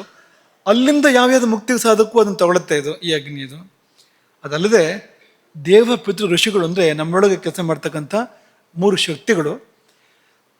ಪ್ರಕಟವಾಗಿಯೂ ಮಾಡ್ತೇವೆ, ಗುಟ್ಟಾಗಿಯೂ ಮಾಡ್ತೇವೆ. ಜ್ಞಾನೇಂದ್ರಿಯಗಳು, ಋಷಿಗಳು, ಕರ್ಮೇಂದ್ರಿಯಗಳು, ದೇವತೆಗಳು, ಹೀಗೆಲ್ಲ ಅದನ್ನು ಹೇಳಕ್ಕೆ ಬರುತ್ತೆ. ಅದನ್ನು ಆದರೆ ಹಿಂದಕ್ಕೆ ಹೋದರೆ ಈ 3 ಬಗೆಯ ಶಕ್ತಿಗಳು ಈ ಎಲ್ಲ ಕಡೆಯಿಂದ ಅದು ಇಹ ಚಾಮುತ್ರ ಕಾರಣಾಂಚ ಪದಾರ್ಥಾನ, ಇಲ್ಲಿದ್ದಿರ್ಬೋದು, ಸತ್ತ ಮೇಲಿಂದಿರ್ಬೋದು, ನಮಗೇನೇನು ಬೇಕೋ ಅದೆಲ್ಲವನ್ನು ಕೂಡ ಇದು ಒದಗಿಸಿಕೊಡುವಂಥದ್ದು ಈ ಸಾಧಕಾಗ್ನಿ ಎಂಬುದಾಗಿ ಹೇಳಿ, ಇದೆಲ್ಲದಕ್ಕೂ ಜಠರಾಗ್ನಿಯ ಬಲ ಎಂಬುದಾಗಿ ಹೇಳ್ತಾರೆ. ಕೊಟ್ಟ ಕೊನೆಯದಾಗಿ ಆಲೋಚಕಾಗ್ನಿ. ಯದೃಷ್ಟ್ಯಾಂ ಪಿತ್ತಂ ತಸ್ಮಿನ್ ಆಲೋಚಕೋಗ್ನಿರತೆ ಸಂಜ್ಞಾ. ಕಣ್ಣಲ್ಲಿರ್ತಕ್ಕಂಥ ಪಿತ್ತಧಾತು ಪಿತ್ತಶಕ್ತಿ ಏನಿದೆ ಇದೇ ತಾನೇ ಆಲೋಚಕ. ರೂಪಗ್ರಹಣಾಧಿಕೃತ. ನಮಗೆ ಕಾಣಿಸುತ್ತಲ್ಲ ಕಣ್ಣು, ಅದು ಎದುರಿಂದ. ರೂಪ ಆಕೃತಿ ಗೊತ್ತಾಗತ್ತಲ್ಲ ನಮಗೆ ಎದುರಿಂದ ಅಂತ. ರೂಪಲೋಚನದ ಸ್ಮೃತಂ ದೃಕ್ಸ್ಥಂ ಆಲೋಚಕಂ. ಇದು ಅಷ್ಟಾಂಗ ಹೃದಯ ಪಂಕ್ತಿ. ಆಲೋಚನತಃ ಆಲೋಕ ನೋಡುವಿಕೆ, ಅದರ ಕಾರಣಕ್ಕೋಸ್ಕರವಾಗಿ ಇದಕ್ಕೆ ಆಲೋಚಕ ಅಂತ ಕರೀತಾರೆ ಅಂತ. ದೃಕ್ಸ್ಥಂ ಕಣ್ಣಲ್ಲಿದೆ ಅಂತ ಅಷ್ಟಾಂಗ ಹೃದಯ ಕೂಡ ಹೇಳಿದೆ. ಬೇರೆ ಮಾತ್ರ ಇನ್ನಷ್ಟು ಮಾಹಿತಿಗಳನ್ನು ಕೊಡುತ್ತೆ. ಅದು ಬೇರೆ ಏನು ಹೇಳುತ್ತೆ ಅಂದರೆ, ಈ ಅಗ್ನಿ, ಈ ಕಣ್ಣಲ್ಲಿರ್ತಕ್ಕಂಥ ಅಗ್ನಿ ಇದೆಯಲ್ಲ, ಇದು ಎಲ್ಲಿಂದ ಬೆಳೆಯುತ್ತೆ ಅಂದರೆ ಮಳೆ, ಚಳಿ ಮತ್ತು ಬಿಸಿಲು ಅಂತ. ವರ್ಷ ಶೀತಾತಪ ವೃದ್ಧ, ವರ್ಷ ಶೀತಾತಪ ಪ್ರವೃದ್ಧ. ಮಳೆ ಮತ್ತು ಚಳಿ ಮತ್ತು ಬಿಸಿಲು. ಇದಕ್ಕೆ ಇದು ಸ್ವತಃ ತೇಜಸ್ಸಾಗಿದ್ದರಿಂದ ಅದು ಹೆಚ್ಚಾಗಬಾರ್ದು. ಅದಕ್ಕೆ ಮಳೆಯ ತೇವಾಂಶನೂ ತಗೊಳುತ್ತೆ. ಕಣ್ಣಲ್ಲಿ ತೇವಾಂಶ ಬೇಕಲ್ವಾ, ಯಾವಾಗಲೂ ಕಣ್ಣಲ್ಲಿ ಹೊಳಪು ಕೂಡ ಬೇಕು, ಬೆಳಕು ಹೊಳಪು ಬೇಕು, ತೇವಾಂಶವೂ ಬೇಕು, ತಂಪು ಬೇಕು. ಅದನ್ನೆಲ್ಲ ಮಳೆ, ಬಿಸಿಲು ಮತ್ತು ಚಳಿಯಿಂದ ತಗೊಳುತ್ತೆ. ಅದು ಮೂರೂ ಧಾತುಗಳು ಇದಕ್ಕೆ ಸಹಾಯ ಮಾಡುತ್ತೆ ಅನ್ನೋ ಥರ ಇದೆ ಇದು ನೋಡಿದರೆ ಇಲ್ಲಿ. ಅಂಥದ್ದು ಇದು ಎಂಬುದಾಗಿ ಹೇಳಿ ಅದನ್ನು ಎರಡಾಗಿ ವಿಭಾಗ ಮಾಡ್ತಾರೆ ಈ ಆಲೋಚಕಾಗ್ನಿಯನ್ನು. ಒಂದು ಚಕ್ಷುರ್ ವೈಶೇಷಕ, ಇನ್ನೊಂದು ಬುದ್ಧಿ ವೈಶೇಷಕ. ಈ ಚಕ್ಷುರ್ ವೈಶೇಷಕ ರೂಪವನ್ನು ನೋಡುವಂಥದ್ದು, ಜಗತ್ತನ್ನು ನೋಡುವಂಥದ್ದು. ಬುದ್ಧಿ ವೈಶೇಷಕ ಏನು ಅಂದರೆ, ಯೋ ಭ್ರುವೋರ್ ಮಧ್ಯೆ, ಹುಬ್ಬುಗಳ ಮಧ್ಯದಲ್ಲಿ ಶೃಂಗಾಟಕಸ್ಥ, ಶೃಂಗಾಟಕ ಎನ್ನುವ ಸ್ಥಾನದಲ್ಲಿ ಇದ್ದುಕೊಂಡು ಸುಸೂಕ್ಷ್ಮಾನರ್ಥಾನ್ ಅಧ್ಯಾತ್ಮಕೃತಾನ್ ಗೃಹಾತಿ. ಅಧ್ಯಾತ್ಮಕ್ಕೆ ಸಂಬಂಧಪಟ್ಟ ಅತ್ಯಂತ ಸೂಕ್ಷ್ಮವಾದ ವಿಷಯಗಳನ್ನು ಗ್ರಹಿಸುತ್ತೆ. ಅದು ಸ್ಥೂಲವಾಗಿದ್ದನ್ನೆಲ್ಲ ಈ ಕಣ್ಣುಗಳು ಗ್ರಹಿಸುತ್ತೆ. ಆದರೆ ಈ ಕಣ್ಣಿಗೆ ಗ್ರಹಿಸಲಿಕ್ಕೆ ಆಗದೇ ಇರುವಂಥ ಅತ್ಯಂತ ಸೂಕ್ಷ್ಮವಾಗಿರ್ತಕ್ಕಂಥ ಸಂಗತಿಗಳನ್ನು ಆ ಕಣ್ಣು, ಮೂರನೇ ಕಣ್ಣು, ಅದರ ಮೂಲಕವಾಗಿ ಈ ಬುದ್ಧಿ ವೈಶೇಷಕ ಎನ್ನುವ ಆಲೋಚಕಾಗ್ನಿ ಗ್ರಹಿಸುತ್ತೆ. ಜ್ಞಾನೇನ ಜ್ಞೇಯಂ ಜ್ಞಾನಂ. ಜ್ಞಾನ ಇಲ್ಲಿಂದ, ಅದು ಜ್ಞಾನದ ಬಗ್ಗೆ ತುಂಬ ಮಾತುಗಳನ್ನ ಹೇಳ್ತಾರೆ. ಈ ಜ್ಞಾನವೆಲ್ಲ ಇಲ್ಲಿಂದ ಸರಿ ಮಿದುಳಿನ ಮುಂದೆ ಇದೆ ನೋಡಿ. ಇದು ಹಿಂದ್ಗಡೆ ಮಿದುಳೆ ಇರ್ತಕ್ಕಂಥದ್ದು, ಈ ಅಗ್ನಿ ಹಿಂದೆ ಇರ್ತಕ್ಕಂಥದ್ದು ಮಿದುಳೆ ಅಂತ. ಹಾಗಾಗಿ ಪೂರ್ತಿ ಜ್ಞಾನ ಇದರಿಂದ. ಜ್ಞಾನ ಮಾತ್ರ ಅಲ್ಲ, ಜ್ಞಾನಂ ಗೃಹಾತಿ, ಜ್ಞಾನವನ್ನು ಸ್ವೀಕಾರ ಮಾಡುತ್ತೆ. ಗೃಹೀತಂ ಧಾರಯತಿ. ನಿಮಗೆಲ್ಲ ಬೇಕಾಗತ್ತೆ, ಯಾವ ಜ್ಞಾನ ಬಂದಿದೆಯೋ ಅದನ್ನು ಉಳಿಸ್ಕೊಳ್ಳುತ್ತೆ, ಇದು ಧಾರಣೆ ಮಾಡುತ್ತೆ. ಧಾರಣ ಶಕ್ತಿ ಕೂಡ ಇದರಿಂದಲೇ. ಧಾರಿತಂ ಪ್ರತ್ಯುದಾಹರತಿ. ಯಾವ ಜ್ಞಾನವನ್ನು ಧಾರಣೆ ಮಾಡಿದೆ ಸಮಯ ಬಂದಾಗ ಹೇಳ್ಬೇಕಲ್ಲ, ನೆನಪು ಮಾಡಿ ಅದನ್ನು ಹೇಳ್ಬೇಕಲ್ಲ, ಮನಸ್ಸಿಗೆ ಬರಬೇಕಲ್ಲ. ಪರೀಕ್ಷೆ ಬಂದಾಗ ಬರೆಯೋಕೆ ಬರಬೇಕಲ್ಲ, ನಮ್ಗೆ ಅದನ್ನು ಬೇಕೋ ಬೇಡವೋ ನೆನಪಾಗಬೇಕಲ್ಲ ಬೇಕಾದಾಗ. ಹಾಗಾಗಿ ಧಾರಿತಂ ಪ್ರತ್ಯುದಾಹರತಿ ಅತೀತಂ ಸ್ಮರತಿ. ಕಳೆದಿದ್ದೆಲ್ಲ ನೆನಪು ಕೊಡುವಂಥದ್ದು ಇದೆ ಅಂತ. ಸ್ಮರಣ ಶಕ್ತಿ ಅನ್ನುವಂಥದ್ದೆಲ್ಲ ಇಲ್ಲಿಂದಲೇ, ಈ ಅಗ್ನಿಯಿಂದಲೇ. ಅತೀತಂ ಸ್ಮರತಿ ಪ್ರತ್ಯುತ್ಪನ್ನಂ ಕೃತ್ವ ಅನಾಗತಂ ಪ್ರಾರ್ಥಯತಿ. ಮುಂದಿನದನ್ನು ಆಲೋಚನೆ ಮಾಡುತ್ತೆ. ಅದು ಇಂಥದ್ದು ಬೇಕು ಅಂತ ಕೇಳ್ಕೊಳ್ಳುತ್ತೆ. ಮುಂದೆ ಹುಟ್ಟಿದ ಕೂಡಲೇ ಮಗುವಿಗೆ ತಾಯಿಯ ಎದೆ ಹಾಲು ಕುಡಿಬೇಕು ಅಂತ ಅನ್ಸತ್ತಲ್ಲ, ಇದರಿಂದ ಅದು ಈ ಅಗ್ನಿಯ ಕಾರಣಕ್ಕೆ. ಯಾಕೆಂದ್ರೆ ಅತೀತಂ ಸ್ಮರತಿ, ಎಷ್ಟೋ ಹಿಂದಿನ ಜನ್ಮಗಳಲ್ಲಿ ಎದೆ ಹಾಲು ಕುಡಿದ ನೆನಪಿದೆ, ಅದಕ್ಕೆ ಆ ಜೀವಕ್ಕೆ ನೆನಪಿದೆ. ನೆನಪು ಮಾಡ್ಕೊಳ್ಳೋದು ಯಾವುದು ಅಂದರೆ ಈ ಆಲೋಚಕ ಅಗ್ನಿಯ ಒಂದು ಭಾಗ ಇದೆಯಲ್ಲ, ಈ ಮೇಲಿನ ಭಾಗ ಇಲ್ಲಿರ್ತಕ್ಕಂಥದ್ದು. ಅದು ಜಾತ ಮಾತ್ರಶ್ಚ, ಹುಟ್ಟಿದ ಕೂಡಲೇ ಪುನಃ ಅನುಪದಿಷ್ಟ ಸ್ವಭಾವಂ. ಯಾರು ಹೇಳ್ಕೊಟ್ಟಿಲ್ಲ ಎದೆ ಹಾಲು ಕುಡಿಬೇಕು ಅಂತ. ಕರು, ಈಗ ಮೊನ್ನೆ ನಮ್ಮ ಬಂಗಾರಿ ಹಸು ಕರು ಹಾಕಿದೆ, ಅಲ್ಲಿ ಮಧ್ಯರಾತ್ರಿ ಕರು ಹಾಕಿದೆ. ಯಾರು ನೋಡಿಲ್ಲ ಅದನ್ನ, ಬೆಳಗಾದ್ಮೇಲೆ ಗೊತ್ತಾಗಿದೆ. ಆ ಕರು ಹಾಲು ಕುಡಿತಾ ಇದೆ, ತಾನೇ ಹಾಲು ಕುಡಿತಾ ಇದೆ. ಅದಕ್ಕೆ ಹೇಗೆ ಗೊತ್ತಾಯ್ತು ಹಾಲು ಕುಡಿಬೇಕು? ಇಂಥಲ್ಲಿದೆ ಹಾಲು ಅಂತ ಹೇಗೆ ಗೊತ್ತಾಯ್ತು ಅದಕ್ಕೆ? ಎಲ್ಲಿದ್ದ ಕೆಚ್ಚಲು ಅಂತ ಹೇಗೆ ಗೊತ್ತಾಯ್ತು ಅದಕ್ಕೆ? ಅಮ್ಮಂಗೇನು ಭಾಷೆ ಬರೋದಿಲ್ಲ, ಬಾಯಿ ಬರೋದಿಲ್ಲ, ಸನ್ನೆ ಮಾಡಿ ತೋರಿಸ್ತದೆ, ಕೈ ಇಲ್ಲ ಅದಕ್ಕೇನು. ಮತ್ತೆ ಹೇಗೆ ಆ ಕರುವಿಗೆ ಗೊತ್ತಾಯ್ತು ಅಂದರೆ ಇದು ಕೆಲಸ ಮಾಡೋದು ಅಂತ ಆಲೋಚಕಾಗ್ನಿ. ಅದರಲ್ಲಿ ಅದರ ಮೇಲಿನ ತೃತೀಯ ನೇತ್ರದ ಭಾಗ ಏನಿದೆ ಅದು ಜಾತಮಾತಶ್ಚ ಪುನಃ ಅನುಪದಿಷ್ಟ ಸ್ವಭಾವಂ ಮಾತುಸ್ತನ್ಯಂ ಅಭಿಲಷತಿ. ಅದರಿಂದಾಗಿ ಅದಾಗುವಂಥದ್ದು. ಇದೇ ಧ್ಯಾನ, ಇದೇ ಪ್ರತ್ಯಾಹಾರ. ಧ್ಯಾನ ಅಂದರೆ ಒಂದು ಕಡೆ ಮನಸ್ಸನ್ನು ಕೇಂದ್ರೀಕರಿಸಬೇಕು. ಪ್ರತ್ಯಾಹಾರ ಅಂದರೆ ಬೇರೆ ಎಲ್ಲ ಕಡೆಯಿಂದ ಮನಸ್ಸನ್ನು ಹಿಂದೆ ತಗೊಳ್ಬೇಕು. ಅಲ್ಲಿ ಇಲ್ಲಿ ಓಡುವ ಮನಸ್ಸನ್ನು ಹಿಂದೆ ಕರ್ಕೊಂಡು ಬರೋದು ಪ್ರತ್ಯಾಹಾರ. ಒಂದು ಕಡೆ ನಿಲ್ಲಿಸೋದು ಧ್ಯಾನ.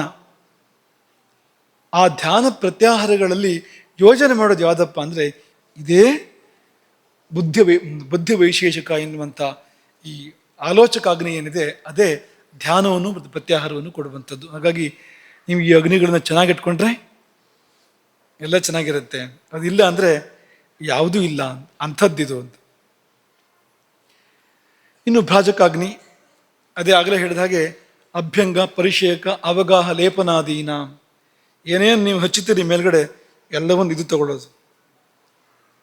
ಛಾಯಾನಾಂಚ ಪ್ರಕಾಶಕ, ಛಾಯೆ ಮತ್ತು ಚಾ ಇದೆಯಲ್ಲ ಪ್ರಭೆ, ನಮ್ಮ ಪ್ರಭೆ ಮತ್ತು ನಮ್ಮ ನೆರಳು ಎರಡನ್ನು ಕೂಡ ಪ್ರಕಟಪಡಿಸುವಂಥದ್ದು. ಅವಭಾಸನಿ ಅಂತ ಹೆಸರಂತೆ 7 ಪದರಗಳನ್ನು ಆಯುರ್ವೇದ ಹೇಳುತ್ತೆ. ಈ ಚರ್ಮದ 7, ಕೆಲವರು 6 ಅಂತಲೂ ಕೆಲವು ಕಡೆ ಉಲ್ಲೇಖ ಮಾಡ್ತಾರೆ, 7 ಅಂತ ಉಲ್ಲೇಖ ಮಾಡ್ತಾರೆ.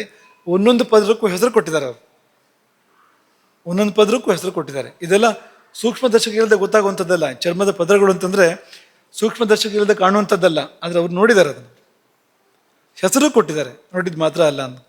ಒಳಗಿನದ್ದು ಮಾಂಸಧರ ಅಂತ, ಮಾಂಸದ ಮೇಲಿರುವಂಥದ್ದು, ಅಲ್ಲಿಂದ ಶುರು ಮಾಡಿ ಕೊನೆಯದು ಮೇಲಿರುವಂಥದ್ದು ಅವಭಾಸಿನಿ. ಅವಭಾಸಿನಿ ಅಂದರೆ ಹೊಳೆಯುವಂಥದ್ದು, ಬೆಳಗುವಂಥದ್ದು. ಆ ಅವಭಾಸಿನಿಯಲ್ಲಿ ಇದಿರುತ್ತೆ ಅಂತ. ಯಾವುದು? ಈ ಭ್ರಾಜಕಾಗ್ನಿ ಇದು ಇದ್ದುಕೊಂಡು ಬೆಳಗಿಸತ್ತೆ ಚರ್ಮವನ್ನು, ಅದು ಬೆಳಗಿಸತ್ತೆ. ಇದು ಭ್ರಾಜಕಾಗ್ನಿ. ಇಷ್ಟು ಸಂಕ್ಷೇಪ. ಹಾಗಾಗಿ ನಾವು ನಮ್ಮನ್ನು ನೋಡಬೇಕಾಗಿದೆ, ನಾವು ನಮ್ಮನ್ನು ಅರ್ಥ ಮಾಡ್ಕೋಬೇಕಾಗಿದೆ. ನಮ್ಮಲ್ಲಿ ಇಷ್ಟೆಲ್ಲ ನಡೀತಾ ಇದೆ. ನಾವು ಪತ್ರಿಕೆ ತೆಗೆದು ನ್ಯೂಯಾರ್ಕಲ್ಲಿ ಏನಾಯಿತು, ದಿಲ್ಲಿಲಿ ಏನಾಯಿತು ಅಂತ ನೋಡ್ತಾ ಕೂತಿರ್ತೀವಿ. ಆದರೆ ಇಲ್ಲಿ ಏನಾಗ್ತಾಯಿದೆ ಅನ್ನೋ ಪರಿವೇ ನಮಗಿಲ್ಲ. ಇಲ್ಲಿ ಏನೆಲ್ಲ ಅದ್ಭುತ ಸಾಧನಗಳಿದೆ ಅನ್ನೋ ಪರಿವೇ ನಮಗಿಲ್ಲ. ಏನನ್ನು ಬೇಕಾದರೂ ಕರಸ್ಥವನ್ನಾಗಿ ಮಾಡ್ಕೋಬೋದು. ನೀವು ಉಳಿದ ವಿಷಯಗಳನ್ನ ಬಿಟ್ಬಿಡಿ.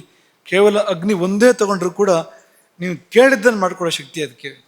ನೀವು ಬಯಸಿದ್ದನ್ನು, ಅದು ಇದು ಅಂತಲ್ಲ, ಇಲ್ಲಾಗಲಿ ಎಲ್ಲಾಗಲಿ ನಮಗೆ ಏನು ಬೇಕೋ ಅದನ್ನು ಕೊಡುವ ಶಕ್ತಿ ಅದಕ್ಕಿದೆ. ಅದನ್ನು ನೋಡಬೇಕಾದ್ರೆ ಒಂದು ಸ್ವಲ್ಪ ಅಂತರದೃಷ್ಟಿ ತೆರಿಬೇಕು, ಚಿತ್ತೈಕಾಗ್ರ ಬೇಕು, ಯೋಗ ದೃಷ್ಟಿ, ತನ್ಮಯತೆ ಬೇಕು. ಅದಿದ್ದರೆ ನಾವು ಇದೆಲ್ಲ ಕಾಣ್ಬೋದು. ಈ ಎಲ್ಲ ಅಗ್ನಿಗಳು ಅವಕ್ಕೆ ಹೊರರೂಪ ಒಂದಿದ್ರೂ ಕೂಡ ಒಳರೂಪ ಇನ್ನೊಂದಿದೆ, ತೇಜೋ ರೂಪ, ದೈವಿಕವಾದ ರೂಪ ಇನ್ನೊಂದಿದೆ. ಅದನ್ನು ಹೋಲಿಸ್ಕೊಂಡ್ರೆ ಈ ಅಗ್ನಿಗಳನ್ನ ಏನು ಬೇಕಾದ್ರೂ ಮಾಡಿಕೊಡ್ತೇವೆ, ನಮಗೆ ಅಸಾಧ್ಯವನ್ನು ಕೂಡ ಸಾಧಿಸಿಕೊಡ್ತೇವೆ. ಹಾಗಾಗಿ ತಪಸ್ಸು ಅಂದರೆ ಅಗ್ನಿ, ಅಗ್ನಿ ಅಂದರೆ ತಪಸ್ಸು.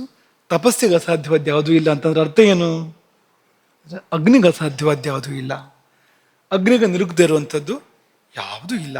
ಎಲ್ಲವೂ ಕೂಡ ಪರಮ ಪುರುಷಾರ್ಥದವರೆಗೆ, ನಿರ್ವಿಕಲ್ಪ ಸಮಾಧಿಯವರೆಗೆ ಎಲ್ಲವೂ ಕೂಡ ಅಗ್ನಿಯ ಒಂದು ಇದಕ್ಕೆ ಒಳಪಡುವಂಥದ್ದು, ಅಗ್ನಿಯ ವ್ಯಾಪ್ತಿಗೆ ಒಳಪಡುವಂಥದ್ದು. ಹಾಗಾಗಿ ನಾವು ಅಗ್ನಿಯನ್ನು ಅರಿಯೋಣ, ಅರ್ಥ ಮಾಡ್ಕೊಳ್ಳೋಣ, ಮತ್ತು ಅಗ್ನಿ ಸೇವೆಯನ್ನು ಮಾಡೋಣ, ಅಗ್ನಿಯ ಉಪಾಸನೆಯನ್ನು ತುಂಬ ಒಳ್ಳೆಯ ರೀತಿಯಿಂದ ಮಾಡಿ ಉದ್ಧಾರ ಆಗೋಣ ಅನ್ನೋದು ಇವತ್ತಿನ ಪಾಠದ, ಇವತ್ತಿನ ಪ್ರವಚನದ ಸಾರಾಂಶ. ಇವೆಲ್ಲ ಅವತಾರಗಳು. ನಿನ್ನೆ ಇದು ಅವಸ್ಥೆಗಳು, ಬೇರೆ ಬೇರೆ ಅವಸ್ಥೆಗಳು. ಸುಖಾವಸ್ಥೆ ಇದೆ ಅಗ್ನಿಗೆ, ದುಃಖಾವಸ್ಥೆ ಕೂಡ ಇದೆ. ಅವಸ್ಥೆಗಳು ನಿನ್ನೆದು. ಇವತ್ತಿನದು ಅವತಾರಗಳು, ಬೇರೆ ಬೇರೆ ಕೇಂದ್ರಗಳು, ಸ್ಥಾನಗಳು, ಸ್ವರೂಪಗಳು, ಅದು ಇವತ್ತಿನದು. ಇಷ್ಟು ತಿಳುವಳಿಕೆ ನಮ್ಮ ಪ್ರಾಚೀನ ಗ್ರಂಥಗಳಲ್ಲಿ ಇದೆ. ಆದರೆ ಇದು ಗ್ರಂಥಗಳಲ್ಲಿದೆ, ಇದನ್ನು ಅರ್ಥ ಮಾಡ್ಕೋಬೇಕು ಅಂದರೆ ನಮಗೆ ತುಂಬ ಕೆಲಸ ಇದೆ. ಇದೇನೆಂದರೆ ಒಂದು ದಿಶಾ ನಿರ್ದೇಶ. ಇದು ಈ ಕಡೆ ಹೋದರೆ ಕಾಶಿ ಸಿಗತ್ತೆ ಅಂತ, ಈ ರಸ್ತೆಯಲ್ಲಿ ಹೋದರೆ ಮುಂದೆ ಕಾಶಿ ಸಿಗತ್ತೆ ಅಂತ. ಆ ತರಹ ಇದು. ಕಾಶಿಗೆ ನಾವು ಹೋಗಬೇಕು ಅಂದರೆ ಸ್ವತಃ ನಾವು ಸಾಧನೆ ಮಾಡಬೇಕು, ಅಂತರ್ಮುಖರಾಗಬೇಕು, ಸಾಧನೆ ಮಾಡಬೇಕು, ಸಾಧನೆಯಲ್ಲಿ ಸ್ಥಿರ ಆಗಬೇಕು, ಆಳಕ್ಕೆ ಇಳಿಬೇಕು. ಆಗ ಇದೆಲ್ಲವೂ ಕೂಡ ನಮಗೆ ನಿಜವಾಗಿ ಅರ್ಥ ಆಗತ್ತೆ. ಹಾಗಾಗಿ ಇದನ್ನು ತಿಳ್ಕೊಂಡು ಮುಂದಕ್ಕೆ ಹೋಗುವಂಥದ್ದು. ಮೊದಲು ಹಸಿವು, ಆಮೇಲೆ ಊಟ. ಊಟದ ಬಗ್ಗೆ ನಾವು ತಿಳ್ಕೊಳ್ಳೋಕ್ಕಿಂತ ಮುಂಚೆ ಹಸಿವಿನ ಬಗ್ಗೆ ತಿಳ್ಕೊಳ್ಬೇಕು. ಹಸಿವಿನ ಬಗ್ಗೆ ತಿಳ್ಕೊಳ್ಳೋಕ್ಕಿಂತ ಮುಂಚೆ, ಅಥವಾ ಹಸಿವನ್ನು ತಿಳ್ಕೊಳ್ಬೇಕು ಅಂದರೆ ಅಗ್ನಿಯನ್ನು ತಿಳ್ಕೊಳ್ಬೇಕು. ಅಗ್ನಿಗೆ ಇಷ್ಟೆಲ್ಲ ವ್ಯಾಪ್ತಿ ಇದೆ, ಇನ್ನೂ ಇದೆ. ಹರೇ ರಾಮ. ಗೋಕರ್ಣ ಮಂಡಲಾಧೀಶ್ವರ ಶ್ರೀಮದ್ ಜಗದ್ಗುರು ಶಂಕರಾಚಾರ್ಯ ಶ್ರೀ ಶ್ರೀ ರಾಘವೇಶ್ವರ ಭಾರತೀ ಸ್ವಾಮಿ ಮಹಾರಾಜ್ ಕಿ